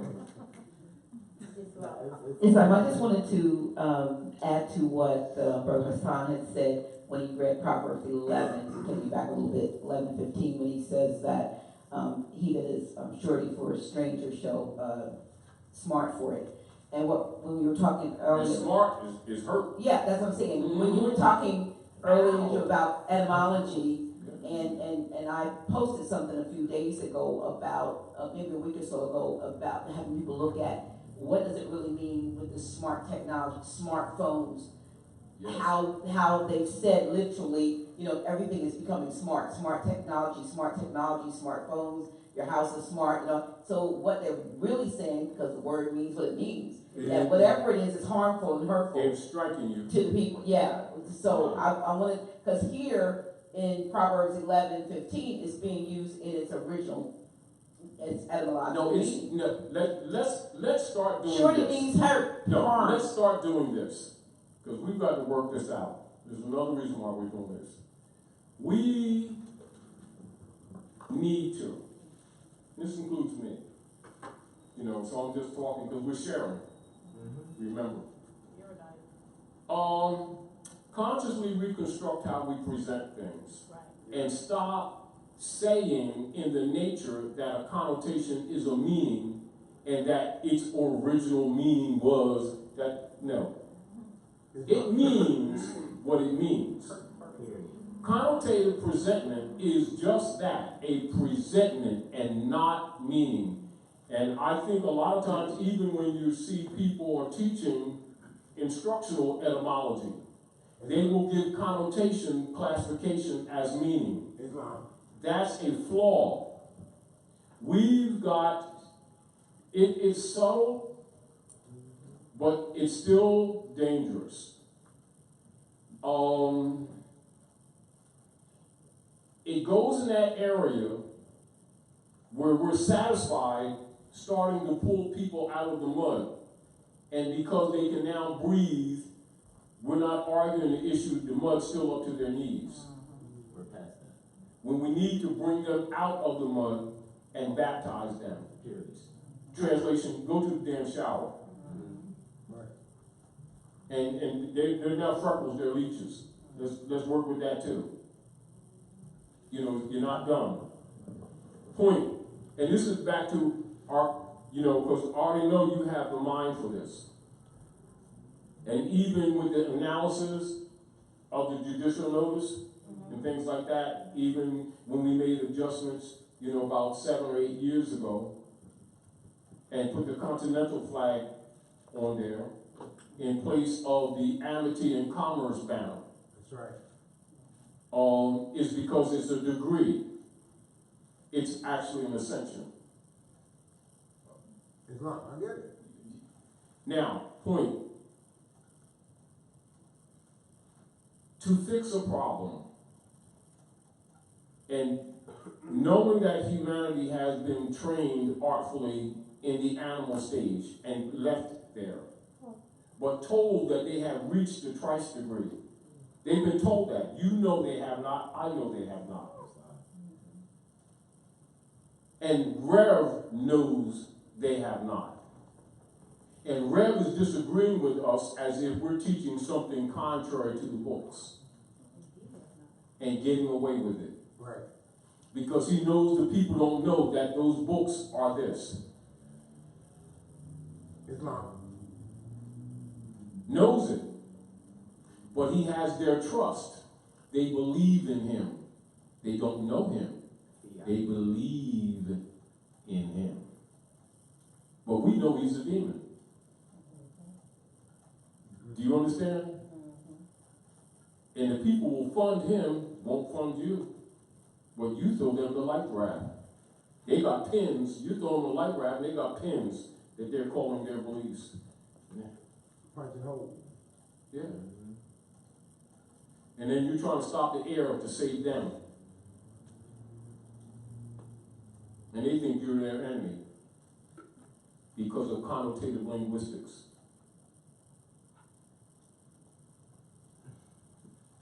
Point of it is, because you're projecting and because you're trying to aid in helping uplift fallen humanity, a lot of times we got to recognize when we're playing it too safe. Because when we're playing it safe, the dark priesthood don't stop. They don't stop praying just because you're trying to be comfortable with people who are uncomfortable with truth. That's right. Pull the bandage out. You know, sometimes you got to just wipe that scar off and put a bandage on it. No, hey, it's what it is. And I think we've sometimes consciously, sometimes unconsciously, having compassion, you know, try to be easy with people because we don't want to insult them or we don't want them to think that we're trying to be superior when we're not. But because they don't know, you know, we don't want them to think that we're trying to dominate them or take charge of their position. Right. But sometimes, you know, these wolves are devouring them. You can't keep playing with these people. Right. Plus, you know that half of them are going to be devoured any damn way. So why don't you try to accept that there's casualties in war and try to save some of them, in spite of themselves. But just stay distant enough that they don't stick you with their swords, because they'll come at you with their swords. Just because you're telling them, in their hearts, they know that you're telling the truth. But it kills their idol gods, and they know it. No one discusses it, but they know that you're slaying their idol gods. That never had any damn power any damn way. Ever. However, they're always wanting to hurt somebody to defend the honor of their gods. Of course, your God can't stand up for itself, their self, themselves, whatever. That's why they're always going around fucking people up in the name of their lords. And no, don't excuse my language. Nah, you keep it a buck. And we've been allowing them to get that off. Meanwhile, generations are really being prepared to be slaughtered by these people. While we're playing, their feelings. While they'll prey on you heartlessly, ruthlessly, with no conscience, and call it spirituality. When you know their teachers know this too, but nobody wants to go there because they don't want to upset the club apple cart. Why don't you bite this apple and shit? No, I'm not into candy apples. That's how they get rid of their bad apples. It's nice and shiny and red and shit. No, good. I'll deal with the grapes. Oh, you deal with the red pill or the blue pill? I ain't into pills. I don't want neither one. Give me them M&Ms over there. And now everybody's mad at you.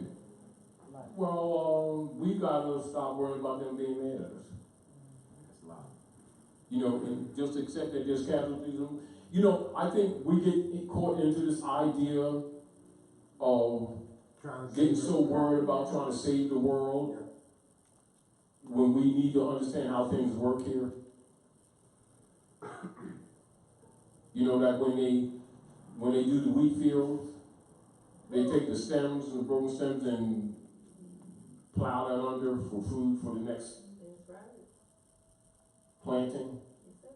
Get over yourselves. Whosoever will, let them hear. Whosoever will, let them see. Whosoever will, let them come, and don't judge. Just go ahead and do what you know is right, and don't get too attached because it'll burn you. Do you understand? If your right arm offends you, cut it off. Because those are really lessons, which means don't get personally attached. But it doesn't mean be cold. It does not mean don't care. It means understand what you're dealing with. Failure to do so is fatal. Plus you get burnt out and don't care any damn way. If you pay attention to these humans, this is what they do. You have great men and women that come along from time to time, sent by their mothers to help them out. They will deliver them to these Romans. The Romans murder them. Then they got a whole line of pictures of them around the wall, worshiping the dead, talking about how great they were. They don't worship life, they worship death. You better figure this stuff out. And stop sitting around feeling sorry for them, because they got free will. They are as responsible to truth as you are. They were given the same tools by their mother that you were given. Your only responsibility is to aid if you can, judge not, step back. That's it. Furthermore, the Aquarian light, Uranus and Saturn, ain't accepting the bullshit anyway. So whether you, me, or anyone else got a difference of opinion is damn relevant. So get over it. And let's get some work done. Are we clear? So what it means, God means to pour out, to invoke, to call upon. It's a verb transitive. It's not a noun. It's not the name of the creator or the creators. So stop lying. That's simple. Well, don't you want to make it mean something? No, that's what it means. All right, Tom, let's get back to that reversion real quick. Go ahead. So, go to the word reliance. And can you read the word reliance in that reversion? Because you use it, and I think I'm in the black Because it's song. lying. Yeah, go ahead. And I think we need to stay there for a second. Because this is what they present. In other words, this is their presentment, right? That's right. That's right. So, I'm gonna get a definition first. So I surrender and assign any and all reversionary interest, quote unquote, Mhm. to the foreign United States. And every time I say that, put unum sanctum. And its subsidiaries. That means all its franchisees, states of organizations, corporate entities that people think mean corporate state jurisdictions when they mean actually regencies of the Jesuit order governing lands that are not theirs That's right. under the Roman Curia and are not the land at all. For full acquittance, discharge, settlement, and closure on my reliance, Title 12, USC 95A, Part 2, which says, by their own law, that all of the debts that have been created under the Federal Reserve and their private commercial paper, categorized under the designation fiat, is their debt and not yours. So there's no damn such thing as the national debt played or placed upon the living men or women, i.e. the nation state, organic, distinguished from their corpse of the dead. Islam. What we wanted to, Dog. what I wanted to present in the Black's Law Go ahead. is reliance. In a tort for deceit, it is necessary for plaintiff to prove that he relied on misrepresentation, though such misrepresentation need not be the sole or even dominant reason for acting if it was a substantial factor in the plaintiff's decision. For fraud purposes, reliance might be defined as a belief which motivates an act. The test of reliance or misrepresentation in sale of stock as ground for recovery under security exchange. Now, all of the key words in there, belief, right? Yep. Lie, etc. Misrepresentation. And rely, which means you taking a stand, to stand for something. Something to stand for or to represent something that it does not. So, back to the canvas, right? Yep. So the chakras, right? It's on. So the chakras, activation of the pineal gland, that's we're seeking heaven. We're seeking to go to the crown. So I'm going to go to heaven and I'm going to get crowned with the crown of gold. That's that crown right there. That tassel.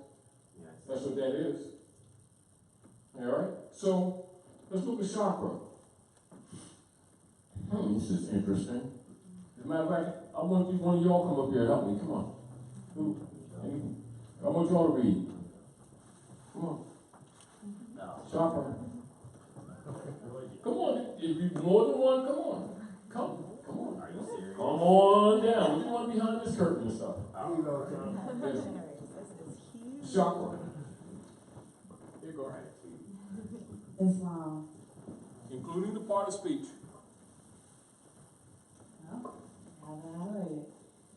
Now, check this out, y'all. Go ahead. Now, I want you to interject because I know your mind will be rolling as soon as you start talking. You always do. Chakra is a noun. It means a disc representing the sun and sovereignty. Read that again. Read The it first again. definition is a disc representing the sun and sovereignty. It Now, also says sea will. hold on. Oh, the wheel. Oh, the wheel in the sky, huh? Oh, Ezekiel's wheel? Oh, all right. Hold on. So when you look at them old Bibles and Korans, that's the symbol of the sun, isn't it? Yeah, the wheel. Islam. Isn't it? So when you get back to the Father or the source, the goal for all these humans from the animal form is sovereignty, isn't it? Yeah. Islam. Isn't it interesting how so many people are talking against sovereignty? Yeah. What do you think their motive really is? I just want to bring that to your attention. Now, go ahead and speak. Go ahead. Hold on. You need on the mic. All right. Yeah, go this way. All right. Am I good now? No, yeah, over this way. Okay, right here. Yeah. All right. Cool. Wow, I was gonna wait till about December No, don't wait. Don't wait. 10th to say this. And I guess this is where you're taking me with this. The motivation to keep people in darkness pertaining to what chakra and sovereignty really is.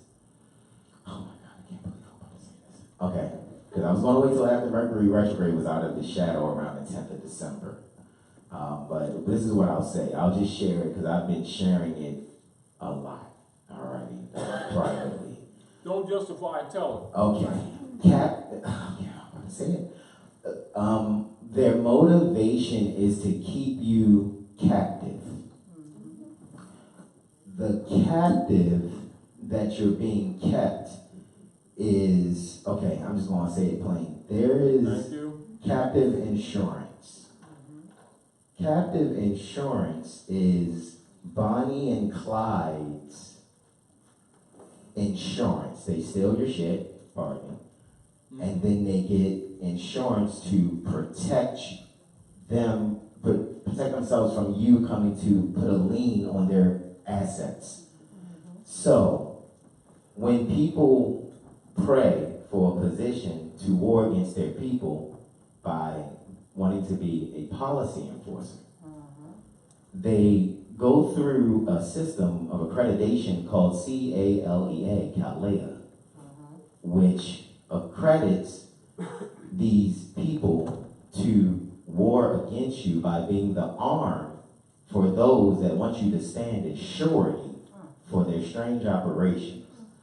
So instead of Geico, who would be the nickel and dimer for asset protection, for you being the personal business, as they say it in maritime law, doing business as whatever they're saying. Okay, just to make this brief.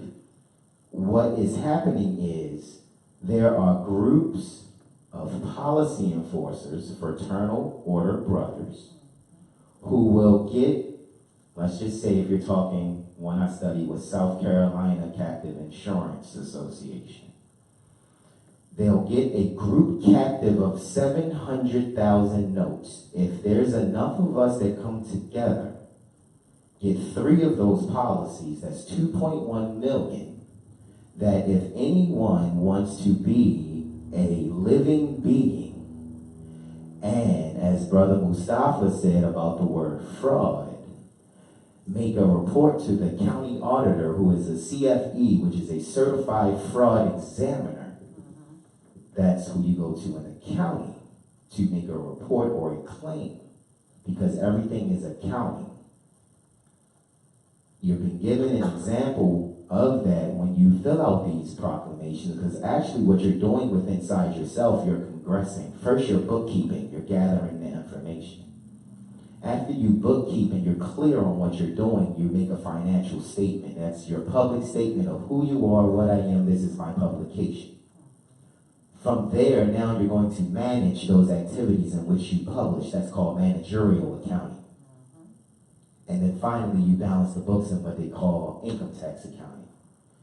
When these policy enforcers are keeping you captive by, oh, is you a sovereign citizen? You see how the word sovereign is being used and citizen being used. However, that is an attack on the chakra. Because if they can keep you captive, what they do is, if you're in fear and you don't report to whatever is the city auditor, maybe called a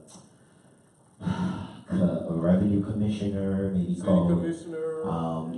maybe called a I think near the Rockford City of Rockford Corporation, Xavier Whitford is the division head for central services. But if you read that and go look it up, don't believe anything I say, you go and look that up. you'll see that everything that I mentioned about accounting is in their mission statement right on the website.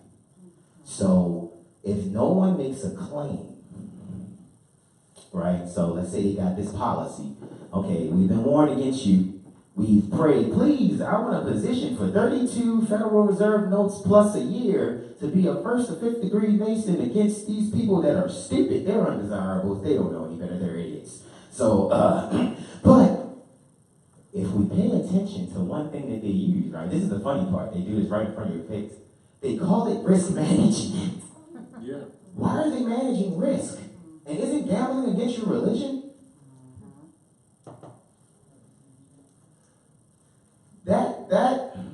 That's kind of tough, but let's just kind of go into it. So what they're managing with the risk, this is how they manage the risk. Let's say we make a claim. All right, they ran us off the road, they forced us to contract, they demanded private information. So we write a cause of action in plain language like that, and then take it to the, let's say, the county auditor and whoever the city revenue commissioner is as well. All right.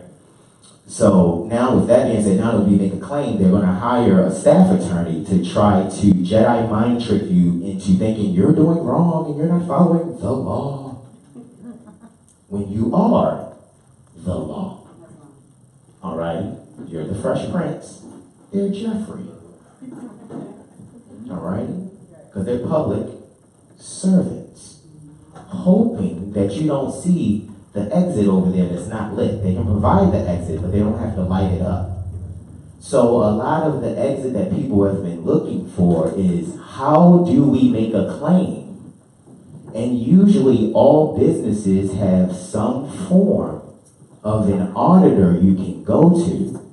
And when you use these things, what can actually happen is a means for you to get the remedy that you need due to people taking a risk on your life's energy to force you to contract. All right? So, we make a claim. We're using Title 18, 241, and 242. We want it all. Roar, because we got apartment buildings we need to have so Morris can live without rent. That's how we really should be thinking. But some people want pink Cadillacs and stuff. You know what I mean? But if we really think like that, you see what I'm saying? See, there go the captive insurance bell right there. Captive insurance, please. But whoever doesn't get paid from those claims, sort of, or compensated from those claims, which is really nothing because they're only giving you Federal Reserve notes, so they're still not giving you anything. But it's hush notes. Please don't tell anybody this on YouTube or Facebook Live.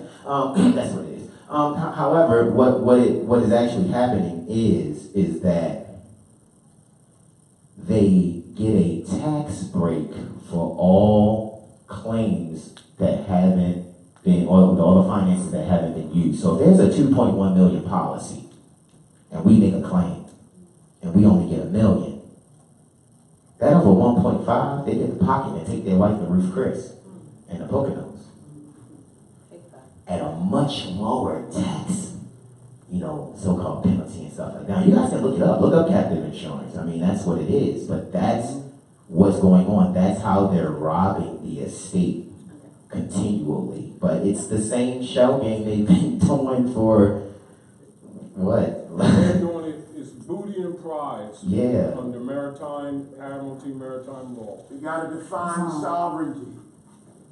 Islam. Define it, yeah. Thank you anyway. Islam. Thank you. Thank you. And after he reads, This word came because she was reading, I think, chakra, and up jumped sovereignty, or sovereign.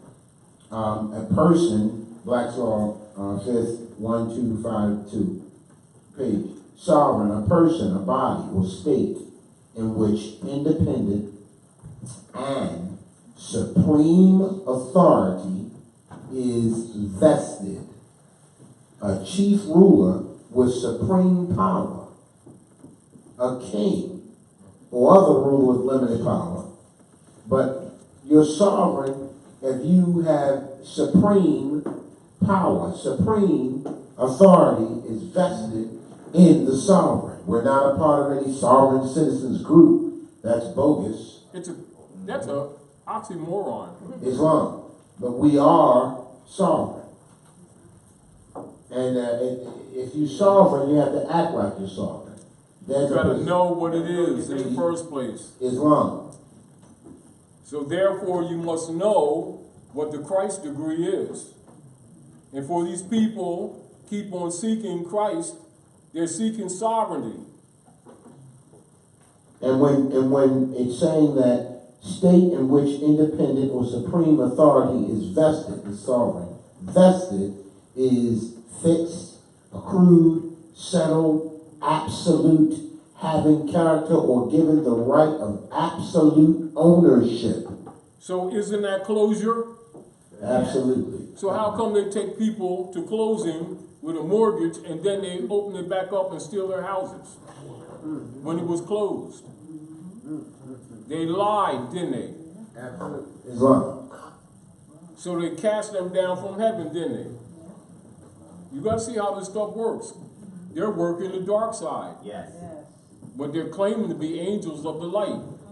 May I one more time? I wanna. Go ahead, I know. Go ahead. Get your skates on. Right. All right. Now that you said that, so October 19th, I remember I told y'all told you briefly, and I told Mother Tamara as well. Alrighty, so there's another meeting tomorrow for the Baltimore Astrology Society, and I told you them and the Rosicrucians, meet 400 feet away from my door at one of the mansions. Alrighty, so when I went on the 19th of October, right, I walked in a room of 18 sons and daughters, one Moabite mother, and I'm the only Moorish son there.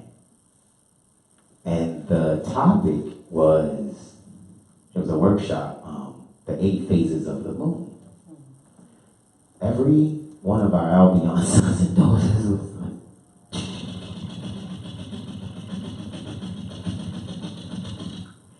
and I'm like, they're really writing everything that he's saying. And the topic that I walked in on was, hey guys, now what moon phase sat the Oval Office the most? Which moon phase was it? What he's getting to is, in their natal charts, the different praetors' natal charts, what moon phase was in their natal chart and which one has sat the Oval Office the most? To date, it is the gibbous moon. The gibbous moon phase has sat the Oval Office 13 times. We have one now who is almost exactly the same degree difference as Andrew Jackson, and that's Donald That's why Trump. you got his picture up there on the wall. Yes, and they're using that. That's the stepping over the And 20. he's a Knights Templar. Exactly. Now these are sons and daughters, and I'm saying that with love because we're not evil or mean. All right. They know these presidents' chart placements. I mean, even down to Fillmore. Who remembers President Fillmore? Exactly. No one. They know his chart Yes. to a science, to the point where it had me really for a second go, oh yeah, we playing. We need to, if we don't have some kind of astrology society amongst ourselves, we're done. Hold on. You do. Bring it. You do. Come on, bring it. It is called the Moorish Science Temple of America. Thank you. Thank you. Problem. Infiltration. Islam. Problem. Dark priest infiltration. Islam. Problem. Priests of light have not spoken up. Solution. They don't control the movement. They control the club. Islam. Solution. We're here at the House of Reawakening Minds. So what? Islam. Now they say, they stole my bike. I can't get to Atlantic City. I got a tricycle. I can walk. I still can swim. And I got some balloons. I can fly. I don't have to sit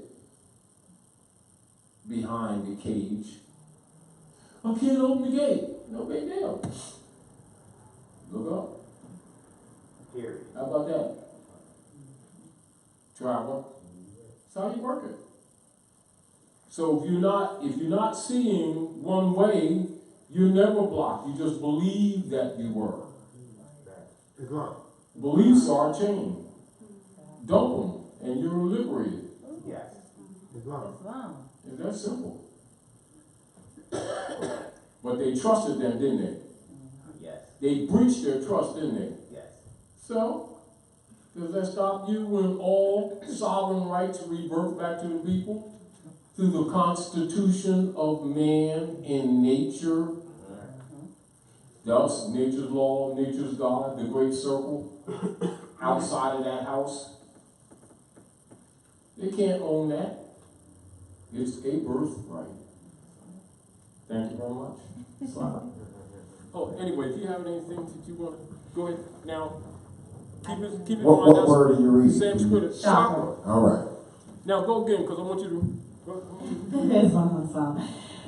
have fun. Again, chakra is a noun, and the first definition says it is a disc representing the sun and sovereignty.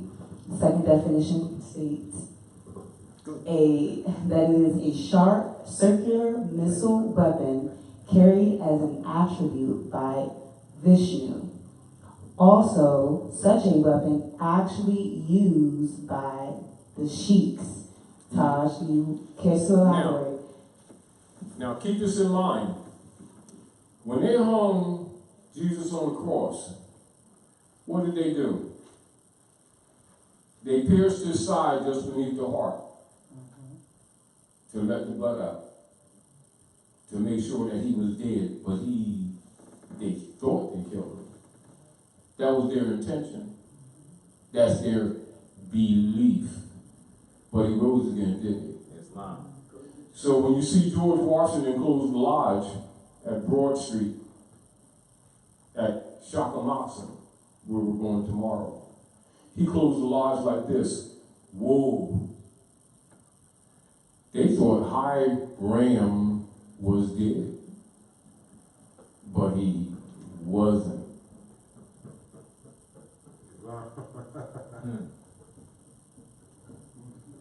Still sovereign, just that they got to be knowing what it is, don't they? So we got to get past the mystery, right? So do the best you can to share with someone who doesn't know without contamination, and don't put your personality in it. And when you pull your pants up, no one's interested in the railroad tracks on your drawers. You know? Respect yourself. Islam, Dr. Nayo. Thank you very much. Thank you. Concept, isn't it? The point the point that I want to make is when you go and you start going into the etymology of words, what they mean, they're often not what people think they mean, and they're also not limited to what people assume that they are. So when you're looking at the tree of life, and you look at the activation of the 7 chakras, and you're recognizing the Kundalini, or the ascension of Jesus into heaven, or the activation of the Caduceus, medicine, or the snakes of the spine, anointing my head with oil. Whoever talks about sovereignty. See why the canvas? Because most people don't relate. You get the point? And as you were talking to me earlier when I was in the train station, because the noise was in the background. Yes. He said, I just wanted to share with you, trust in the state. And you're right on. Deal with this, what do? You try to introduce people to what's really going on without offending them, on a level where they can comprehend, letting them know that you're not going to stay there. But look at this. Because you need to look at this to lay a foundation for what you got to get later. Exactly. Yes. You got to meet them where they are. Yeah. Exactly. But you must be fair and tell them that. Yes. So they don't start believing that they've achieved. Right. or that you're where you are going to be, because you're not. Dr. Ayala? Yes, ma'am. A couple weeks ago or so, I was in Brooklyn at the 2020 Ascension Conference, and something struck me, and I don't know if you can elaborate, because he didn't elaborate on this, but one of the speakers, Tree Master Donald Grills, spoke about, just before he was, ending his lecture, that if your loved one's transitioned and you put a cross on the, I guess maybe on the tombstone or cross on and so forth, that you are in effect keeping them entrapped, where that the Ankh is the symbol of Regeneration of life. regeneration. But when we put a cross, and we being encouraged wearing crosses, putting crosses on, that is an entrapment. Well, it's meant to be, and this is called, casting spells.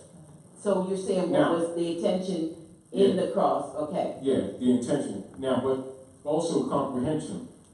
So it must be understood.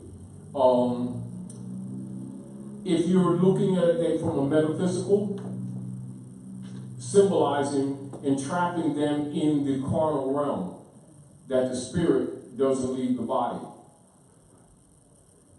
That's the intent. But the cross doesn't mean that in the negative. It just means earth bound or earth lift. So it's the mean that. And so I think a lot of now what I'm picking up, and I'm not saying that this is what it is. Hearing you say that, I'm trying to pick up the energy of the one who projected that. Okay. Is to dispense with the miscomprehension of what the cross actually is, and then replacing it with the Kabbalistic gnosis of the Ankh as the proper. But it must be said, the cross is not to be rejected. It is ours. Plumbing level. Do you understand what I'm saying to you? And I'm just saying it because I'm feeling the energy that's where that projection was. Like where someone's teaching Afrocentricity or Egyptology, Right. and they're trying to dismiss Christianity and then say this is what it really is, type thing. Right. Yes and no. Because we are Christians too. Uh-oh. Do you understand what I'm saying? But you must know what that really is. What we're not is Constantinians. Islam. All right. Are we clear? And that must be understood in its proper context, because people will always take it wrong. Right. I'm Muslim, yes. It's because my mother gave me birth. Not because I believe in anything. One way or another. I'm a fetus. That's a Muslim. They ain't got nothing to do with belief or worshiping anything whatsoever. There's nothing living on this earth that's not Muslim. That's got a physical form. If it came from the womb of woman or female, it's Muslim. Muslim is muscles, tissues, bone structure, electrical system, hair follicles, and activation of that form. That's a Muslim. And you must submit to the will of Allah, because Allah is your mother. It ain't no being with a turban, sitting on a cloud, saying salam blowing. Get over it. Now that's just the truth. Now it's not what people believe. It is the truth, though. Now people can convert it into a whole bunch of other things, which they have done, which it is really not. But have fun. You understand what I'm saying? And so my point of it is, what we seek to do is honestly get back to what things actually are. Absolutely. Whether you accept them or not is not the argument. Tell the truth. Because you're not going to clean this planet up until you tell the truth. She will not, matter of fact, right now, she's not tolerating anything. Because she's going to cleanse her, because they don't know that she's living. And she's going to cleanse herself of everything that's the translation, she's taking a bath. like really, like for real. Now you can put that metaphorically, but that's factually what's happening. So when the Earth goes through the Futon belt, which I think we're in that area now, the energies of how all the planets, meaning this, let's look at this. This is a lesson for you. Because you're going to work this out because you got that kind of brain. Because I already know you ain't left field. I know you passed left field and back to the other side of it. But because you have more than one eye. So some people may not understand where you come from. I understand exactly where you come from. As the Earth, and we're not just talking about this guy yet, we're talking about this whole system of this particular solar system being a minute of a greater solar system of an outer wheel. Yes. Going through Futon belt. All of the planetary energies hit differently than they ever were before. Therefore, ordinary astrological readings are muddied. Mm-hmm. Now that's like true. Mm-hmm. Not only that, true north ain't true north no more. Mm-hmm. And even sidereal readings is a good guess. Oh, man. Well, off of that. Therefore, you're going to have to really go within and trust your feelings. Say that again. Mm-hmm. You're really going to have to raise that price degree to make it through this thing. Because things that were are not. It ain't a matter of what you think, what you believe, what somebody told you. We're talking about the real physicality of this operation that reflects in the abstract. So you can talk about how, like you move over, when she says, well, move over here, don't stand over here, move over here. When you're out of the view of the camera, it doesn't matter how clear that camera is. It is no different than average astrologers doing a general analysis of the ruling planets or the ruling constellations at different millennia chronology cycles. Yes. And this is why you hear me sometimes bring it up and not necessarily argue the refinement. Right. That people keep forgetting that Uranus and Saturn are ruling right now. Yes. And you can constar it, you can look the star of it or consider it. Mm-hmm. Not to do so is not intelligent because we're often always looking at, well, Uranus rules Aquarius. Right. Or Saturn rules Aquarius. Well, It's other levels. Saturn and Uranus is partnering. Yes. Do you really understand what that means for this planet? Really? Really? We say we do. I think most don't. Because they're still kind of measuring from the standard approach. And I'm not condemning that. Mm-hmm. That's almost like the automatic. Meaning that the automatic is 1, 2, 3, 4, 5, 6, 7, 8, 9, 10. Oh, I got that. 2, 2 is 4. Yeah, I got that. Maybe that ain't exactly working like we kind of always. Go ahead. Okay. Get the mic, as a matter of fact. God, why are you getting the mic? Summarize the explosion of Saturn and Uranus. Come on.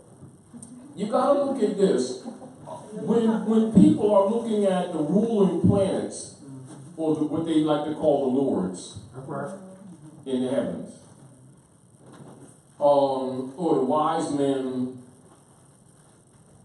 looked up at the stars to calculate the birth of Jesus type thing, or the transits of Jesus, doing what the Ephemerides chart of positioning, cause and effect, the reciprocity principle, which is what Yahshua or Jesus represent, justice. So therefore Jesus means justice, or Jesus means justice must come. Right. Or the new age, or the Christ, or the rebirth, where Jesus come again. Well, they're usually thinking immediately in their mind Saturn or Uranus. That's the general association. Nobody, not that they're not, I'm not saying that they don't, but the average person's mind is not thinking that Uranus and Saturn, the spanker. That's right. So Uranus, you can look at a most powerful electrical charge, which kind of represents that everything, no mass can survive. If there's a mass, Uranus is breaking it up. And if it ain't what it says it is, Saturn got that sickle, was cutting it. Or spanking it. Meaning that you write this check, now what you're used to is talking shit, getting away with it, because you're doing a measurement by a calculation of ephemeralities and say, I can make this to half this millennium, so I can set this darkness up and suck off the poor, and then deceive them so the karmic can transfer to them. And then I'll just be by the side and feed on them. But I'm an angel type thing. Get the point? Hold on. All right. Now, meanwhile, did you forget what they do together? I mean, they got power on it, but together. So now you got all these masks, all these corporations, LLCs, layers, shells. Uranus. Every institution, religious, political, social, is crashing because Uranus. And It's in the house. Saturn is cashing all checks. You wrote it before you get finished writing it. What it's going to be is already known before the thought is even projected. And you're cashing it. So whatever you've been used to in your beliefs that you've been getting over with in past life, in the other ones, have fun. Not this time. It's coming to life. Go ahead. Alrighty. I'm sorry, y'all. Alrighty. Brother Todd, you know what you're doing, right? Go ahead. Alright. Do what you do. Alrighty. There is I want to kind of come up and I wanted to show you. Come on, I want you to tell them. So you see it. Yeah. Alright. So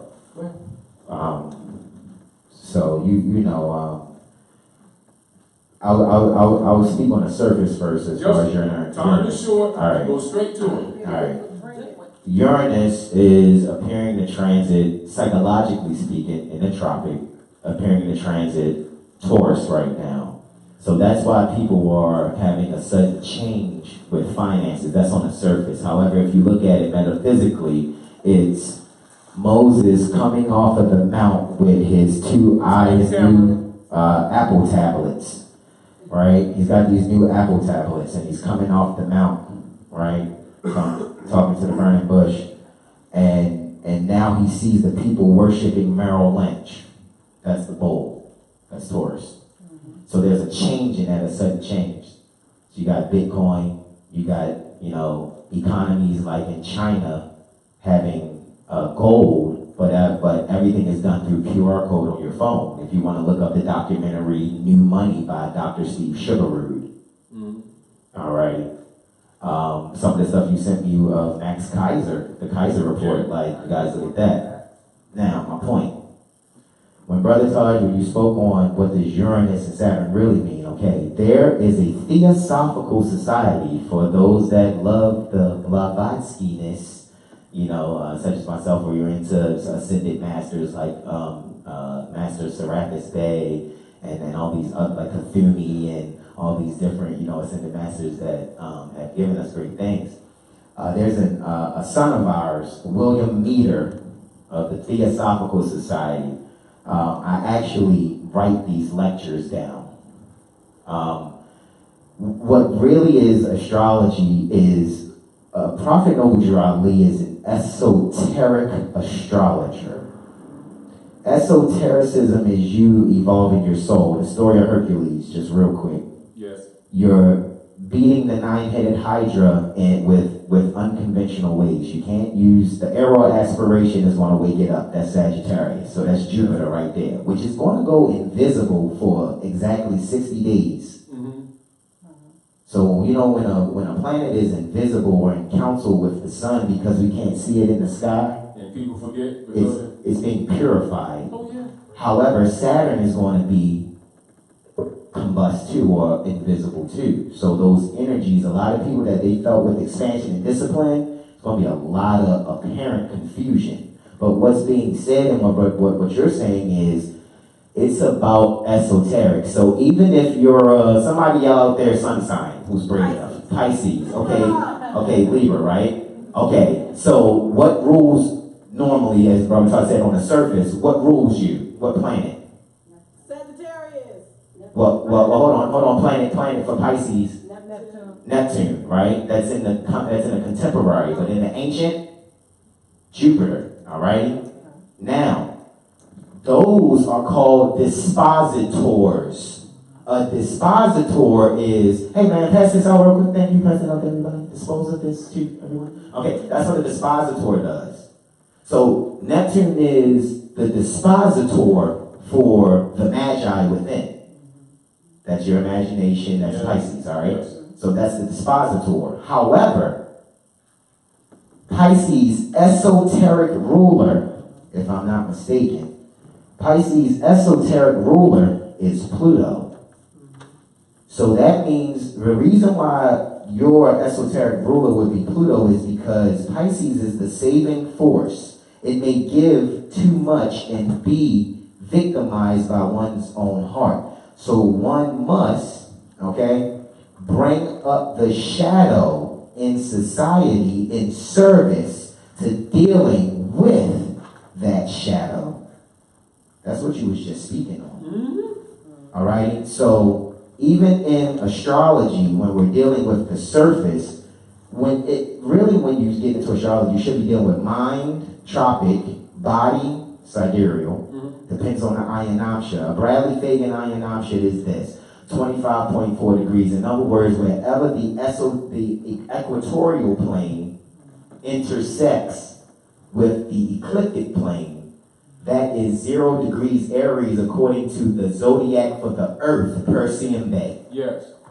That's different from 0 Aries in the sky constellation. Exactly. Because where that nodal point for the ecliptic and the equatorial plane meeting, that's what is being adjusted. That's where your ages are marked, from the age of Pisces to the age of Aquarius. All right? So you have to know astronomy too. All right? Because there's actually 5 churches or 5 circles around you. You have the horizon plane. You have the prime vertical, which runs from east to west. You have the meridian north to south. You have the ecliptic plane. And then you have the, what's that? Oh goodness. It's like a Z-axis that goes through you. Let's see. It is an axis. It's another plane. It's just slipping my mind real quick. Goodness gracious. But anyway, it's going to come back. The point that I wanted to make, though, when you're talking Aquarius, right? Aquarius. Now, naturally, your ruler would be Uranus. Yeah, basically. The esoteric ruler is Jupiter, and the keynote for the soul is water of life I am, poured forth for thirsty men. Aquarius, Double. whose esoteric ruler is Jupiter, oneness through differentness, universality, the hope of the future. How do we live as one? Diversity. So when Brother Todd is saying, do you really know, and I'm hoping I'm speaking to it properly, but I'm open for correction. All right. So we can look at the surface.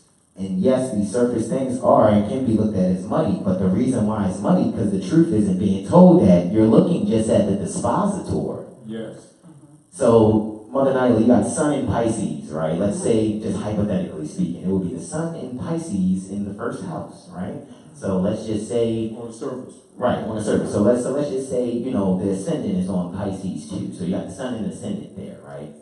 So now you have ruling your whole chart, Neptune and Jupiter.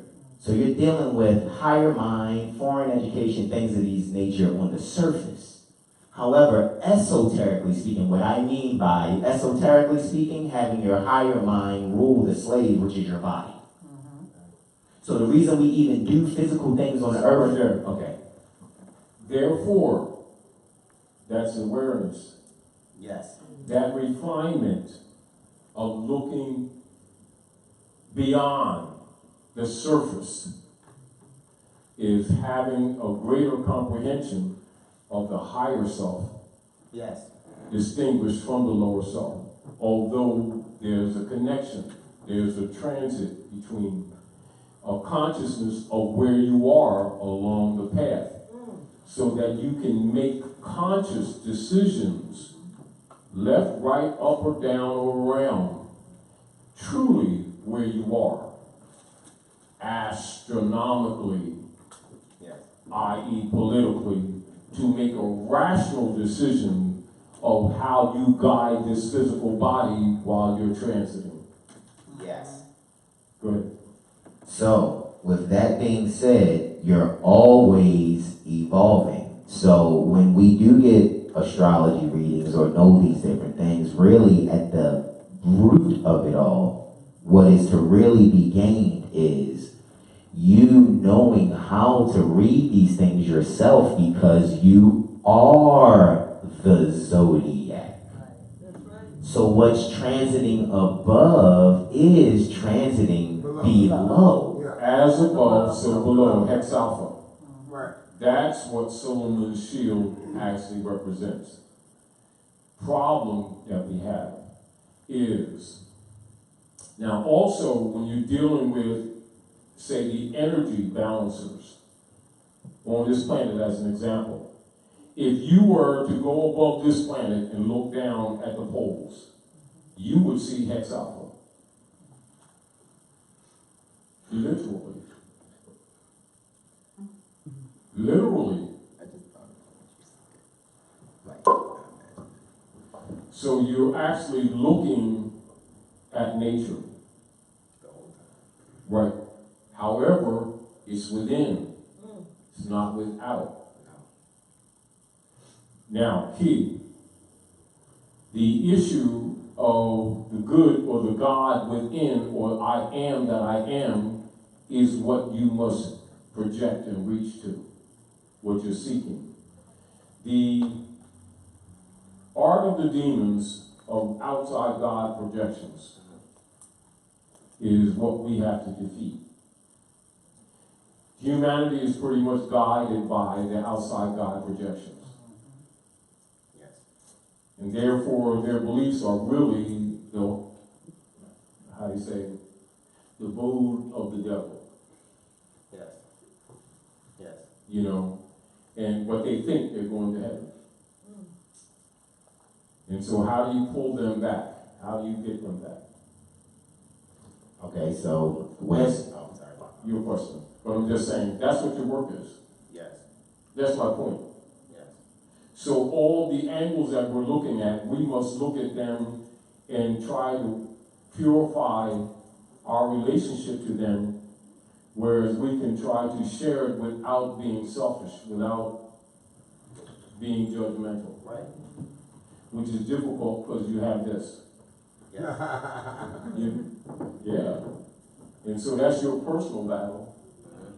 At the same time, because the dark creatures who have created all this negative on this planet by promoting this godship outside of self, have placed themselves within the minds of the people. And so the people are dead within because of the priesthood standing next to them, who have sold them gods without, that have no power to save, no will to save, and their salvation is within the I am. The whole time. I wanted to add, I remember, Go ahead. just and then I'll yield the floor.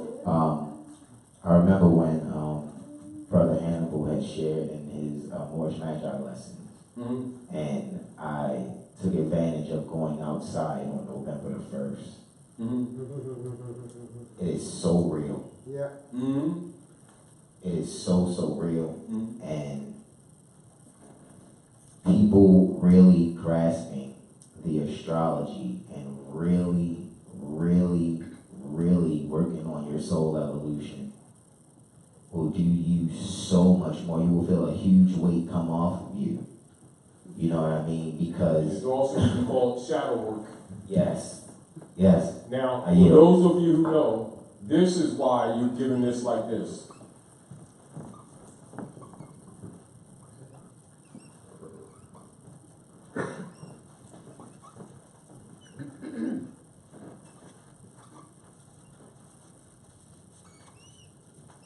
That's why that's given to you that way. Distinguished from the dots outside of it. That's what that really means. And that's also the seventh seal or the great seal. Because I self-law and master. Also I self-lord and master. Also no masters, no gods. Once you really, go ahead, have fun. A brother, Terrell Sweeney Bay, near the Ohio State Republic, Cleveland Corporation, actually. Very promising and budding astrologer and musician. Shared with me and Brother Musaba and a few other, people out there, the intro to, I think, the first Maleficent movie. Is anybody? I haven't seen Maleficent. She's telling you. She's telling you. In the intro, they say that the Your statement Moors earlier. were the only people that didn't have a king or queen. They trusted one another. And Maleficent is actually the guardian for the Moors. Yes. I yield. Now, this is the other thing that you must understand. You know the story. Thank you too. Thank you so much.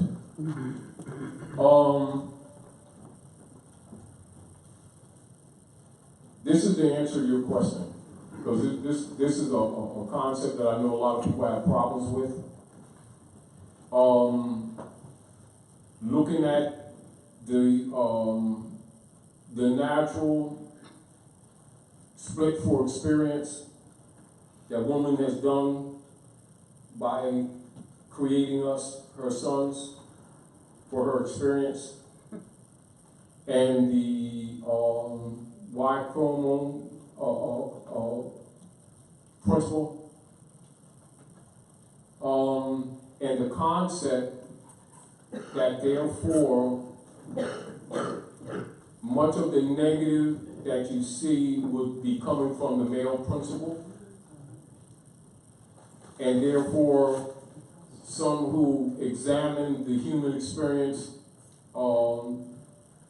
have difficulty to gather in their mind the darkness that would come from the feminine point, and therefore you say women have lost their, through the rites of passage, their birthright, their rites of passage type idea. Well, there's no son that is projected that does not come into projection from some woman. I don't care what you see on the surface. The untold part of that story or that analysis is Samson and Delilah. So let's not look at Samson and Delilah so much as you might look at Lilith.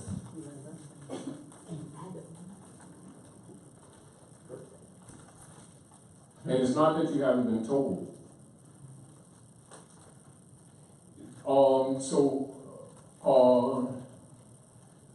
We have that battle to do, whether you like it or not.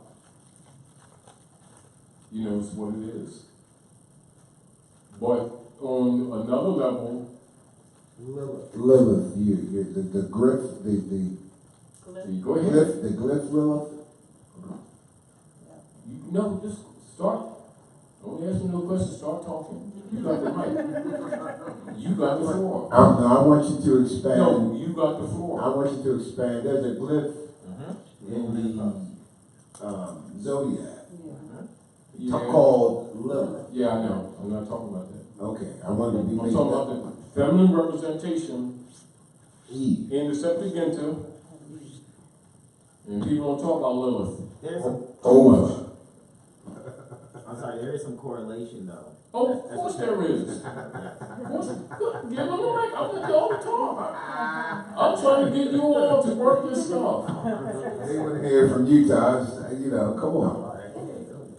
Give him the mic. There you go. Put your skates on.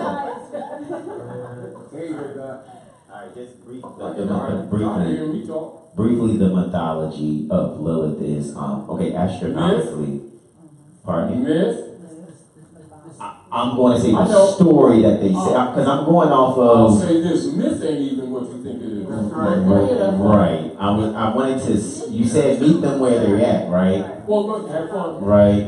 Identify your commentator. Oh, okay, I'll qualify, We when ain't got much reading. time, go straight to it. Got you. When reading certain things pertaining to Lilith, in what you will read as what they call mythology, it is written that in the Greek mythology, alrighty, that Lilith, which astronomically appears between Saturn and Uranus, Thank you. alright, All right. Lilith, and its cycle is every 51 years. Yeah. Lilith, 516. in Islam, Good. Lilith actually was supposed to do an altruistic thing and go with the higher mind and higher thinking. So in astrology, Lilith represents fascination and denial. So fascinated with the, light supernal, but then turn its back on supernal light to come back to the people. So Lilith can either be looked at as one who denies a higher purpose, or one when getting to the mount sees the higher purpose and realizes that they have to bring it back to the common people. I yield the floor. So how do you convert that? So now you're caught with the dichotomy, and is this not unlike the paradigm of trying to balance the knowledge of divine law into a what you call a written constitution, That's right. Yes. and trying to balance between nature's God and nature's law and the ens legis of man's law, and refining and knowing the difference and not disrespecting man's law necessarily as it's often projected that you do, but having a knowledge of divine law so that you can make the distinction. Geppetto is not Pinocchio. Because you've got, whether you like it or not, you've got that physical body to learn. Don't disrespect it. And if you're here, you've been broken, and you're here to learn lessons. Respect it. If you were told everything, you wouldn't take the lesson. So why are you here? Shouldn't you have an idea about those news? Islam. That's the point. Yes. So you can look at Lilith in many ways. You ask for the light, you get it, and damn! You go back. You can look at it that way too. I hope Jesus will come get me some sandwiches and shit. That's baloney. Damn, I don't know about that. Give me the Pepsi. You, red and blue pill. Don't love me. I got this. Damn. It's real heavy. Is that UBS? Right. It's sort of like that. And it's sort of like people ask for the truth. Do they really want it? Problem is they're going to get it any damn way now. Period. So it's better that we do the best we can to prepare them. and not get so caught up in their emotions that we all have. And don't get so, the other difficulty, this is back to you. Diplomacy. Yeah, being the males that we are, Right. you know, and this is the battle of Samson and Delilah. Recognizing your lane and knowing when to stay in your damn lane. Islam. Islam. Now, how do you do that? You know, we kind of mad, you know, you kind of glad and mad at the same time.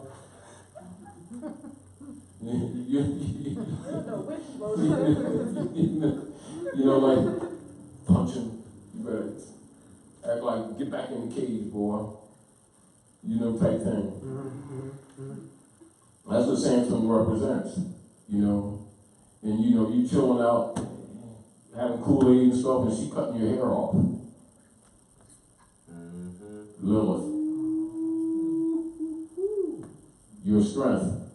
Your antenna. So you better know who you're dealing with.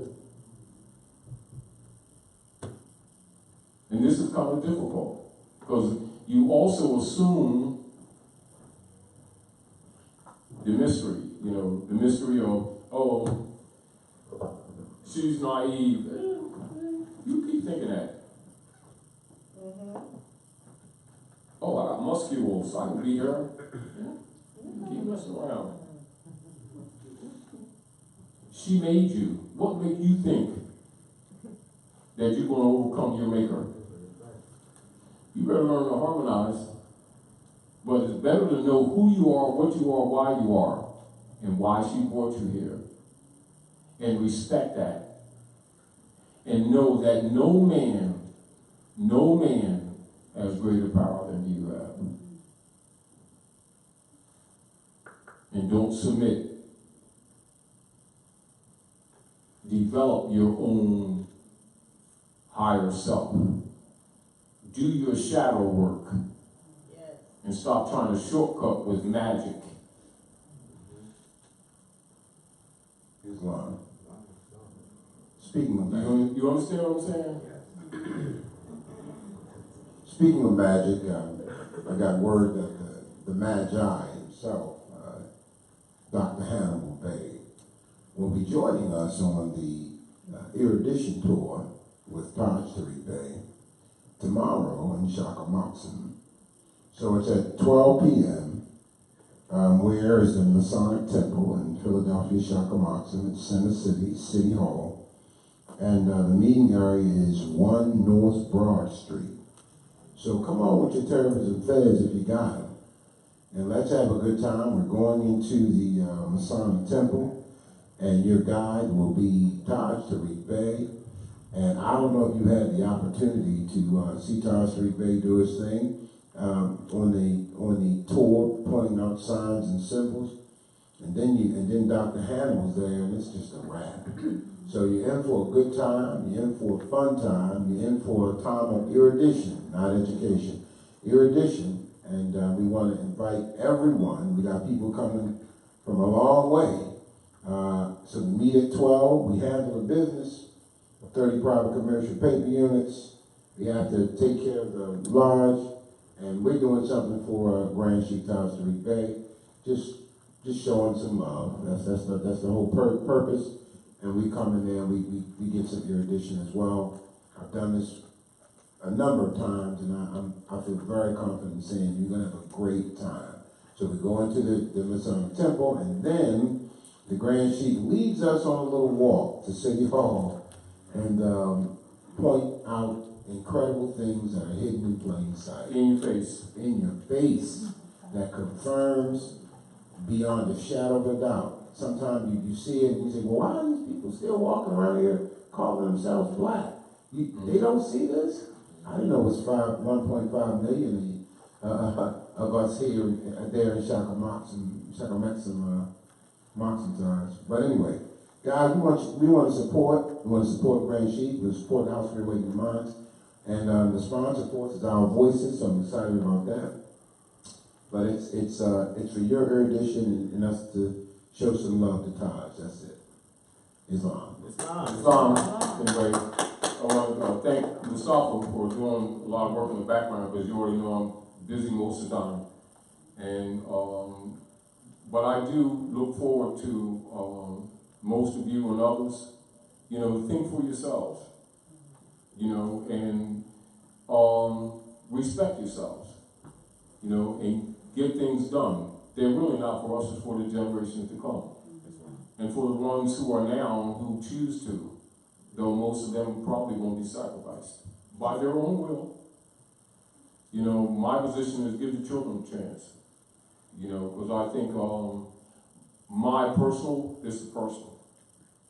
That too many generations have been sacrificed for the egos of those who've been promoting against humanity their fake beliefs that they've adopted from Rome and blamed on Jesus, God, Muhammad, and the prophets and Buddha, etc. And have used their names to shield their evils, you know, and going unchallenged. And have set up government on this planet and dirtied up the planet and dirtied up a few other planets which are being cleaned up also. However, you know, so much has to be done here, because on one hand, many of them have boasted that these souls have been locked in. Yeah. I mean, that's what their intention is, and that they're going to seize them anyway, particularly when they, in the name of their spirituality, go on the astral plane, when actually they've been harvesting them. Yes. You know, but we already know that within them, that monad is actually a fire that can't be put out. That's right, the light. It can't be put out. You know, and all I'm saying is blow a little bit of air on it. If you don't do anything else, blow a little bit of air on it. Anyway, well, thank you all for coming out to the House of Reawakening Minds. Dr. Naila. Well, we would like to thank you, Grand Sheik, for this awesome class. And the comments, the live streaming comments have been, you know, this class is on fire, and it absolutely has been a wonderful and enlightening class, and I hope that we will go further in our studies, and we're really appreciative, happy to see our brother Hassan and bringing his knowledge of astrology and light to us. Yes, I hope he comes again. And, yes. But again, I want to, because you're here, I know it's kind of like it's not unfair, because you already know how I work. I want you to bring some characters up and just share with us a few things before you go, since they're here. Like I didn't see them. That's fine. Come on. Alright, just and for those, you know, one of the beautiful things that Hassan has done for the children and the adults, because we're children too. He's created these characters, and when he does his shows, etc., some of you who had the opportunity to see some of them, just go ahead, go for what you know. Well, I think this is what most people No, really no. know. Alright, you say, okay. Yes. Dr. Naila, you're so agile now. That's good. Oh, yeah. My girlfriend got scared, so what you talking about? She got Teflon slippers.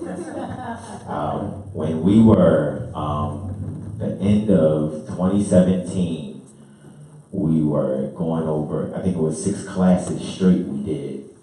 All of December, it was 5 weeks in December and the first week of January into 2018. And it was me, you, Mother Tia Sailu, and I think Aria was there too with Reed Mataoka. And Brother Taj, you had said to me, just like this, now don't make me laugh, this is my Brother Taj impression. Hassan, you can't make it good for the adults, make it good for the babies. And that's exactly when it was just like, when he said that, it's like, okay, what should I do then? Okay, how do I turn astrology into this or whatever? And then one of the high holy days, this fell on me. So I just took stuff that I learned from Sherry Lewis from when I was little on lamb chops, but I started using my compass and square to make the eyes and everything of that nature. So this is Moroccan Roy. I guess some people would be familiar with them on social media because I use it to anecdotally share astrology in a time where honesty is kind of rare. So I do my best to try to do in the public. You know, I try to do my best in the public, you know, to share our science and our knowledge, but in palatable ways. You know what I mean? And I'm looking for other puppeteers. I need people to help me with this because when Jim Henson did this with the Muppets, Oh, he was great, wasn't he? you know what I mean? And if you guys study him and Rick Lyon, you know, Rick Lyon is his understudy. Yeah. And these people are doing things with, like, I can sit here and talk, but if I just talk and just move Moroccan Roy, like, y'all not looking at me anymore. This is an excellent hypnosis tool. Now, if you really use this hypnosis tool to do anodic energy exchange instead of,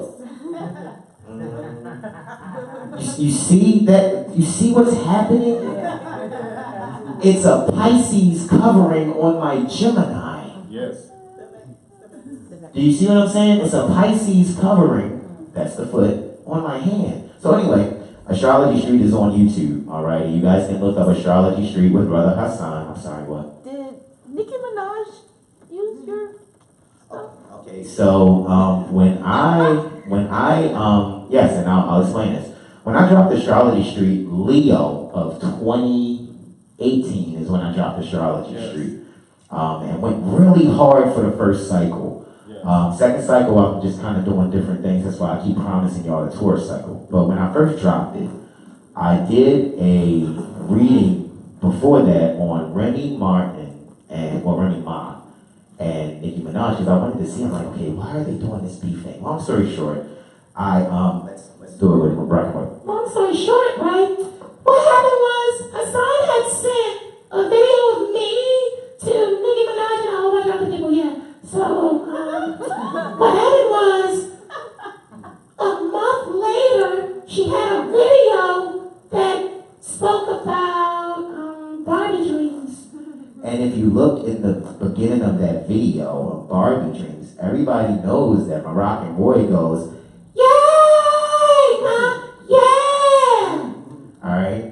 If you pay attention to the Barbie dreams intro, you'll see a yellow puppet. Now the fez isn't on him, but the background is red. So his head is covered in red. All right, I'm sorry, I was pointing to the Moroccan flag over there, to our standard. So he's in a bow tie, and they do the yay. So I know, like you said, you know, when people do projections, you can tell what they're doing, and you can kind of call it when they're doing it. Imitation is the greatest form of flattery. Yes. And there's more to that quote, but because it's for people who basically can't, you know, do whatever. But I took it as a compliment because this is what this is used for. This tool is being used to force families, and I hope that's not mean to say, but to get into what you're presenting. To the culture. Period. So I remember I told Brother Hannibal, I was like, I'm the jester. He said, you ain't the jester, I'm the jester. Because the jester is the one that can sit here and joke and but is jurisprudent to a T. Because he's going to use his jokes and stuff to teach or to share information. And a lot of people looked at the jester in the court as somebody who's just a clown. No, that was the one who could. Not really. Not really. That's not what they were really used for. Well, He's the joker. exactly. He's the big joker in space. Liaison. Exactly. I'm just saying the image that's given is like, no, that's the diplomat. period. That's the one who is like, whoa, y'all over here and y'all over here, chill out.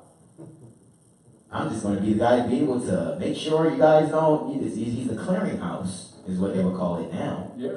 The jester is the clearinghouse. Mm-hmm. The buyer and the seller need to make sure that they're going to make good on their exchange. So the jester is the one who's mitigating that. Is that the right term? You can say that. And he's a liaison on principle. Islam. But how do you say, he does it with a smile. He acts like a clown.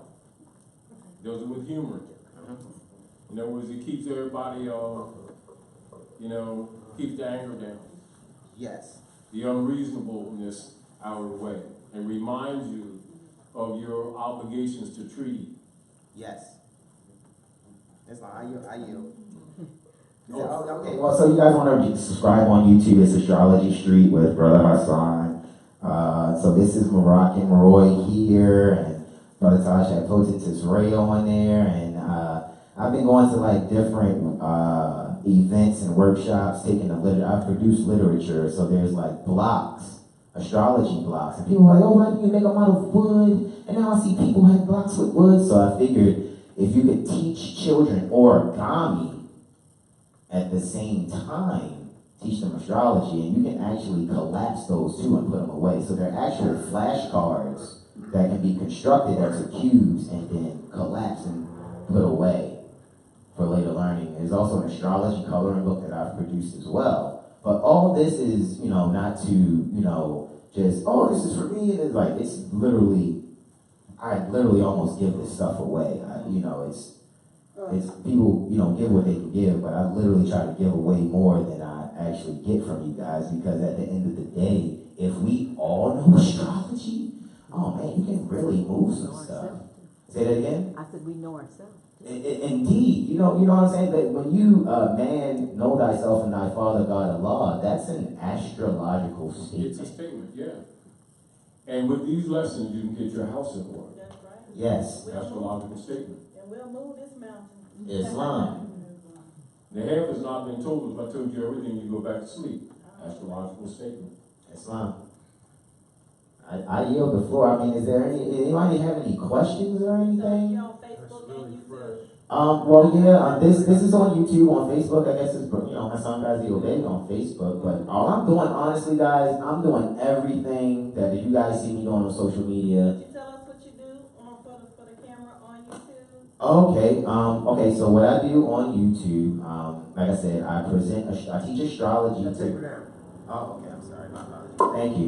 I teach astrology to babies with the puppets. So, I'm all the voices, I make all the music. The only voices I'm not is like when Brother Taj is guest starring, or my brother Spartacus, or Mother Delilah guest starred as well. And I'm doing this all on my iPhone 6S over there.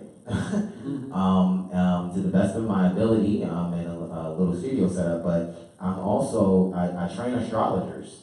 I actually have a few people across the Mexum that I trained. One of a very erudite astrologer is right over there. I ain't saying no names, appellations of pointing no fingers. Tamara L. That has been really instrumental in grasping the astrology. So what it is that I'm doing is like, at first, Brother Taj, I had spoke to you. And can I share this story real quick about, remember I asked you about astrology? All right, so I came to Brother Taj, I was like, Brother Taj, it's people out there charging 375 notes for a 30-minute recording of an astrology reading and just giving the people a chart. I don't even think they're doing anything more than just going to the website. Now, I'm not knocking their business, but I know our people need a little bit more of a one-on-one interaction. Yeah. So I was wondering, because at first I did astrology, and I told you, I was just taking donations. So I had 50 charts and 6 donations. And then Brother Todd was like, don't cast your pearl before swine. Servant's worthy of his hire. You can do what you got to do to be compensated for the service and no product, but don't fleece the people. Right. So I had to go within myself and think, okay, what's fair to be able to, exchange energy with the people, but still give more than what they're expecting. You get a half an hour reading with me, most of the time you're on the phone with me from 45 minutes to an hour.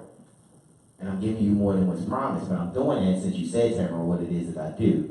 When people see me on Instagram or Facebook or YouTube, that's really just me utilizing a means for you to have a conversation with me or get a reading. And when you do that, I'm going to make sure that you know what my position is as far as Prophet Noble Ali being at the forefront.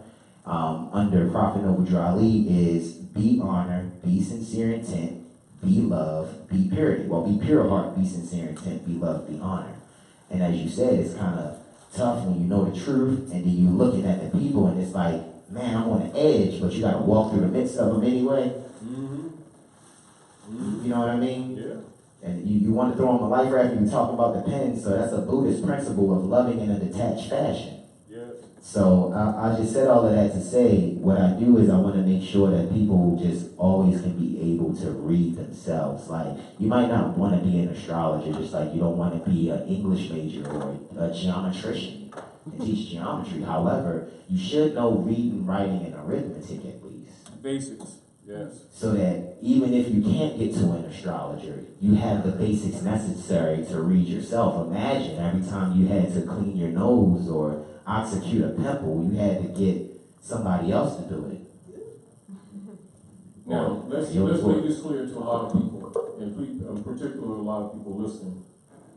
Having to go to a Shayaraha or astrologer, Guriat, etc., seer, was the real point of the priesthood, simply reading the stars. And they have contaminated that whole platform and corrupted that whole platform for selfish gain, selfish meaning, selfish projection. And this is why they don't teach the truth of the higher self and the lower self. And the chart reading, which is looking into the heavens, praying up to the heavens, P-A-R, P-R-A-Y, not P-R-E-Y, and they've been just doing the exact opposite. And so what the priest is supposed to do is, do a general reading, look at your nudes, so you can have a concept of why you were here, why you come back, whatever your lessons are, not make it complex to you. Right. You're supposed to know the basic stuff anyway, because that is the culture, that is religion. Yes, it is. Yeah, it is.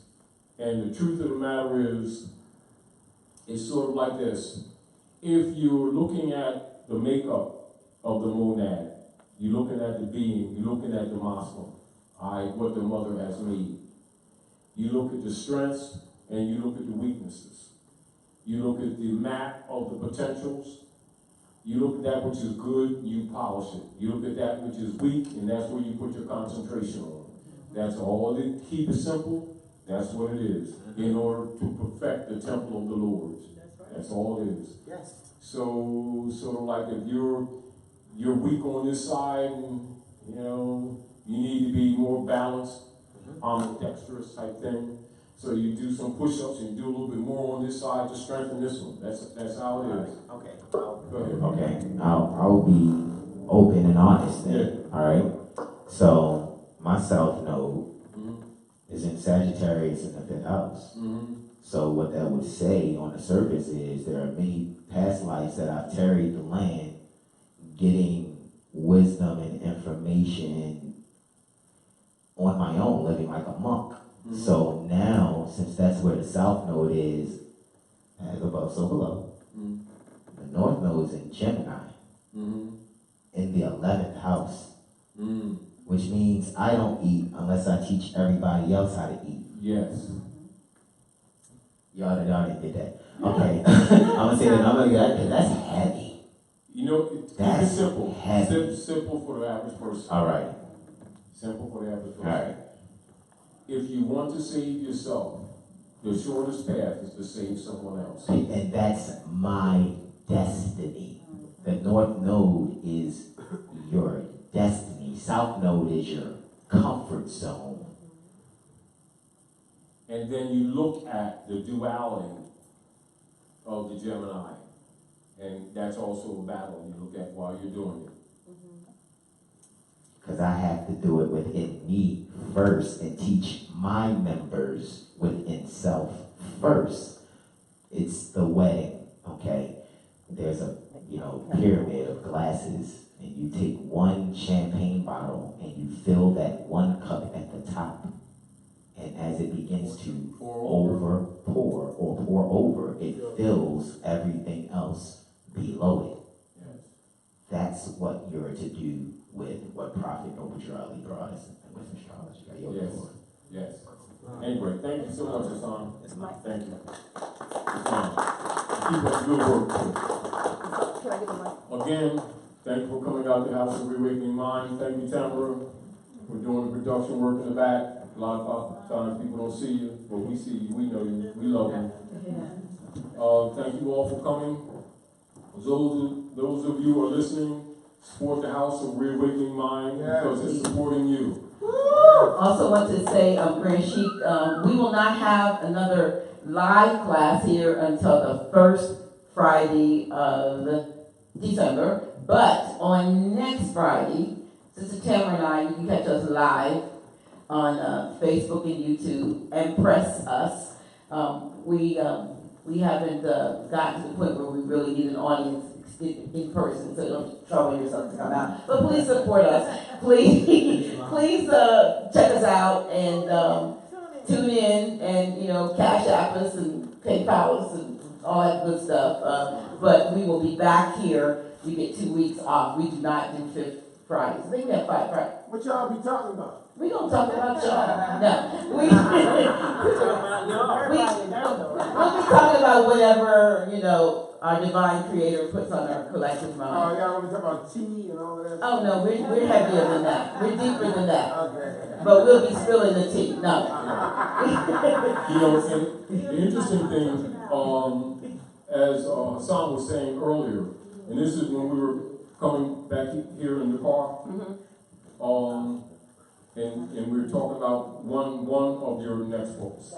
Yeah. Because actually it's 2. You still have that other poetry book you still have to do. Yes.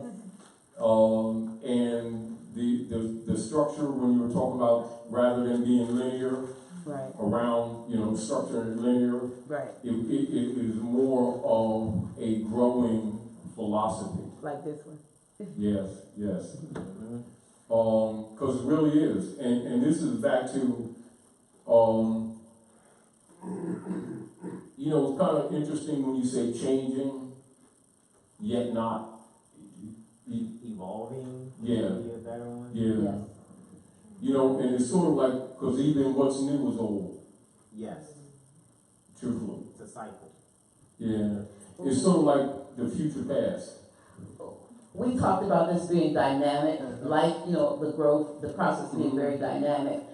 People like to think things are static, but They're not. what I believe today is probably not going to be what I believe tomorrow. No, not what you Because believe. it You will don't not. believe none of that. I don't You know believe it. right. Things Trust are, that you know it. they're dynamic. Tomorrow is a whole different day, Yeah. and I've made discard 95% of what I held on to the day Because before. if you But look it's at okay. Because if you take that solid position, particularly on the concepts of the institutional constructs, you'll immediately look back at your writing and say, "Oh, no, Edit. it's obsolete." May I say when Brother Mustafa had brought up reliance, Yeah, rely deals with what you're speaking on, and that's assembly. So your first Bill of Rights lets you know you have the right to peaceably rely.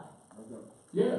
Now, and this is the whole point. Right. Because in that structure of the reversion, what it's saying is that you yourself, the former trustee, Yes. who are clearly in breach and have been, for your own gain, assuming me as your surety, and this is all that you built your wealth on since 1861, 1868, converting the living into the dead with the straw, and then lying and saying my mother sold you through the birth certificate, which is what they're trying to recycle right now. You understand that they're in Belgium, because headquarters is in Belgium right now, and they're trying to recycle this, and then trying to get Donald Trump out, Knights Templar, because he's interfering with that. But he's assigned.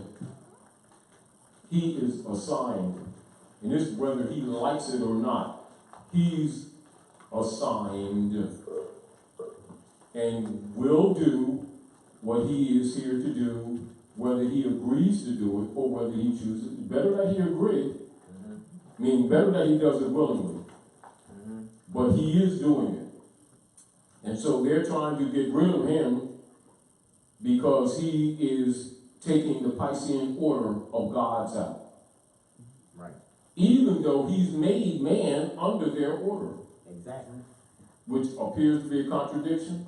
I understand that. That's the evolution that we were saying. Thank you. Right now. That's why I just wanted to tie that real quick. Thank You you. know what I'm saying? But the other point is I'm interjecting that so that people can understand the reflections of the heavens on the earth. Islam. As above, so below. That what is above is below. And whether they like it or not is irrelevant. But if they have some insight, they'll understand what they're looking at and not get caught in the dog and pony show. And just sit back with the popcorn and you know, get some Cheetos over there, you know, here about some on. They got juice over there and tea and water and stuff. And you open up your Cheez-Its and sit back and watch the show, because that's all it is. However, the other deal of it is the interjection on the world stage with the financial system, the crashing of SWIFT, the reinstitution of the Silk Road, and on both sides, sincerity and insincerity, for whatever their motives may be. It's going to be established irregardless. The deal of it is to try to get the heirs of the estate clean enough and worthy enough to start managing their own estate Yes. with honor Yes. and learning to love instead of hate Yes. at the same time, Yes. and recognizing that we're victimized but we're not innocent either at the same time. Hello. You know, but don't worry about it, you will be fed. Okay. You know, One left. Yeah. you understand where I'm going with that? Yeah. Yeah. She eat first. Okay. Can't All right. have Yeah, it. no, I was gonna say, yeah, I was gonna say, like, when I brought up the captive insurance thing earlier, and I think when I originally brought it to you, and You got the mic. I didn't say the portion that I think, Brother Todd, I said to you in private, but the portion that I wanted to say to bring it bringing it back to Prophet Noble Drew Ali in the forefront, right? When Prophet Noble Drew Ali was on the scene, and it's in the Moorish literature, it speaks on the dues being 50 cents, Mm-hmm. right? And I had asked Brother Musaba down there in North Carolina, State Republic, I was like, how many Moors you think? I asked him and a couple other brothers, Brother Martel down there in Atlanta Corporation too. I was like, just give me a rough number. How many Moors you think are on the land that are declared proclaimed nationals? And he was like, I don't know, 500,000. I was like, all right, multiply that times 50 cents. That's short. You know? But Yeah, that's short. I just wanted to give me, so I'm thinking 500,000 members or 500,000 people that say that the prophet is their prophet. mm-hmm. 50 cents times 500,000 is $250,000 a week. Now let's look at it this way. This is really what it is. But I'm not saying to get that. No, I'm just saying how. I'm saying this to you because of the thoughts that are riding around that. right. All of that exercise is just to get them thinking again, but Exactly. that's really all it is. Yes, not to use it to try to be The rich. deal of it None of is, that. because this is the whole deal. That's Nothing done on the room will work, regardless of what they do. Thank you. Falling. Rome allows no good to come to humanity. As long as Rome has jurisdiction on any front, on any level, everyone and anyone under her jurisdiction will be hung on a cross. Islam. Jesus will be hung as long as Rome rules. Right. Your mission is to remove Rome from power. Islam. There's nothing that will be done under Rome that will benefit humanity whatsoever, however, no way, no how, no intent. Now, the exercises that they go through is simply to get them thinking again. It is not a wherewithal, and it is not the end of their journey. Are we clear? Clear. Now, the other deal of it is, the ether code of crypto is easier for them to steal. So don't get it twisted. You still got to go back to the sun, the moon, the stars, because these signs are left for you. And the alchemical energies of them is the moon echo, is the money. So the ecology of the planet Earth is governed through the womb, governed by the moon on 13. And 3 squared, 9. So all the other stuff, we're gonna do that because we're just getting that thing again, but let's not be looking at like y'all got control of the economy. Because the real economy is the Stargate. Thank you. It's just that she gotta be cleaned up. Yes. Yes. All right, anyway, because we're going all night. See what I'm But we saying? won't. Let's thank our friend. She once again, come on y'all. We thank you.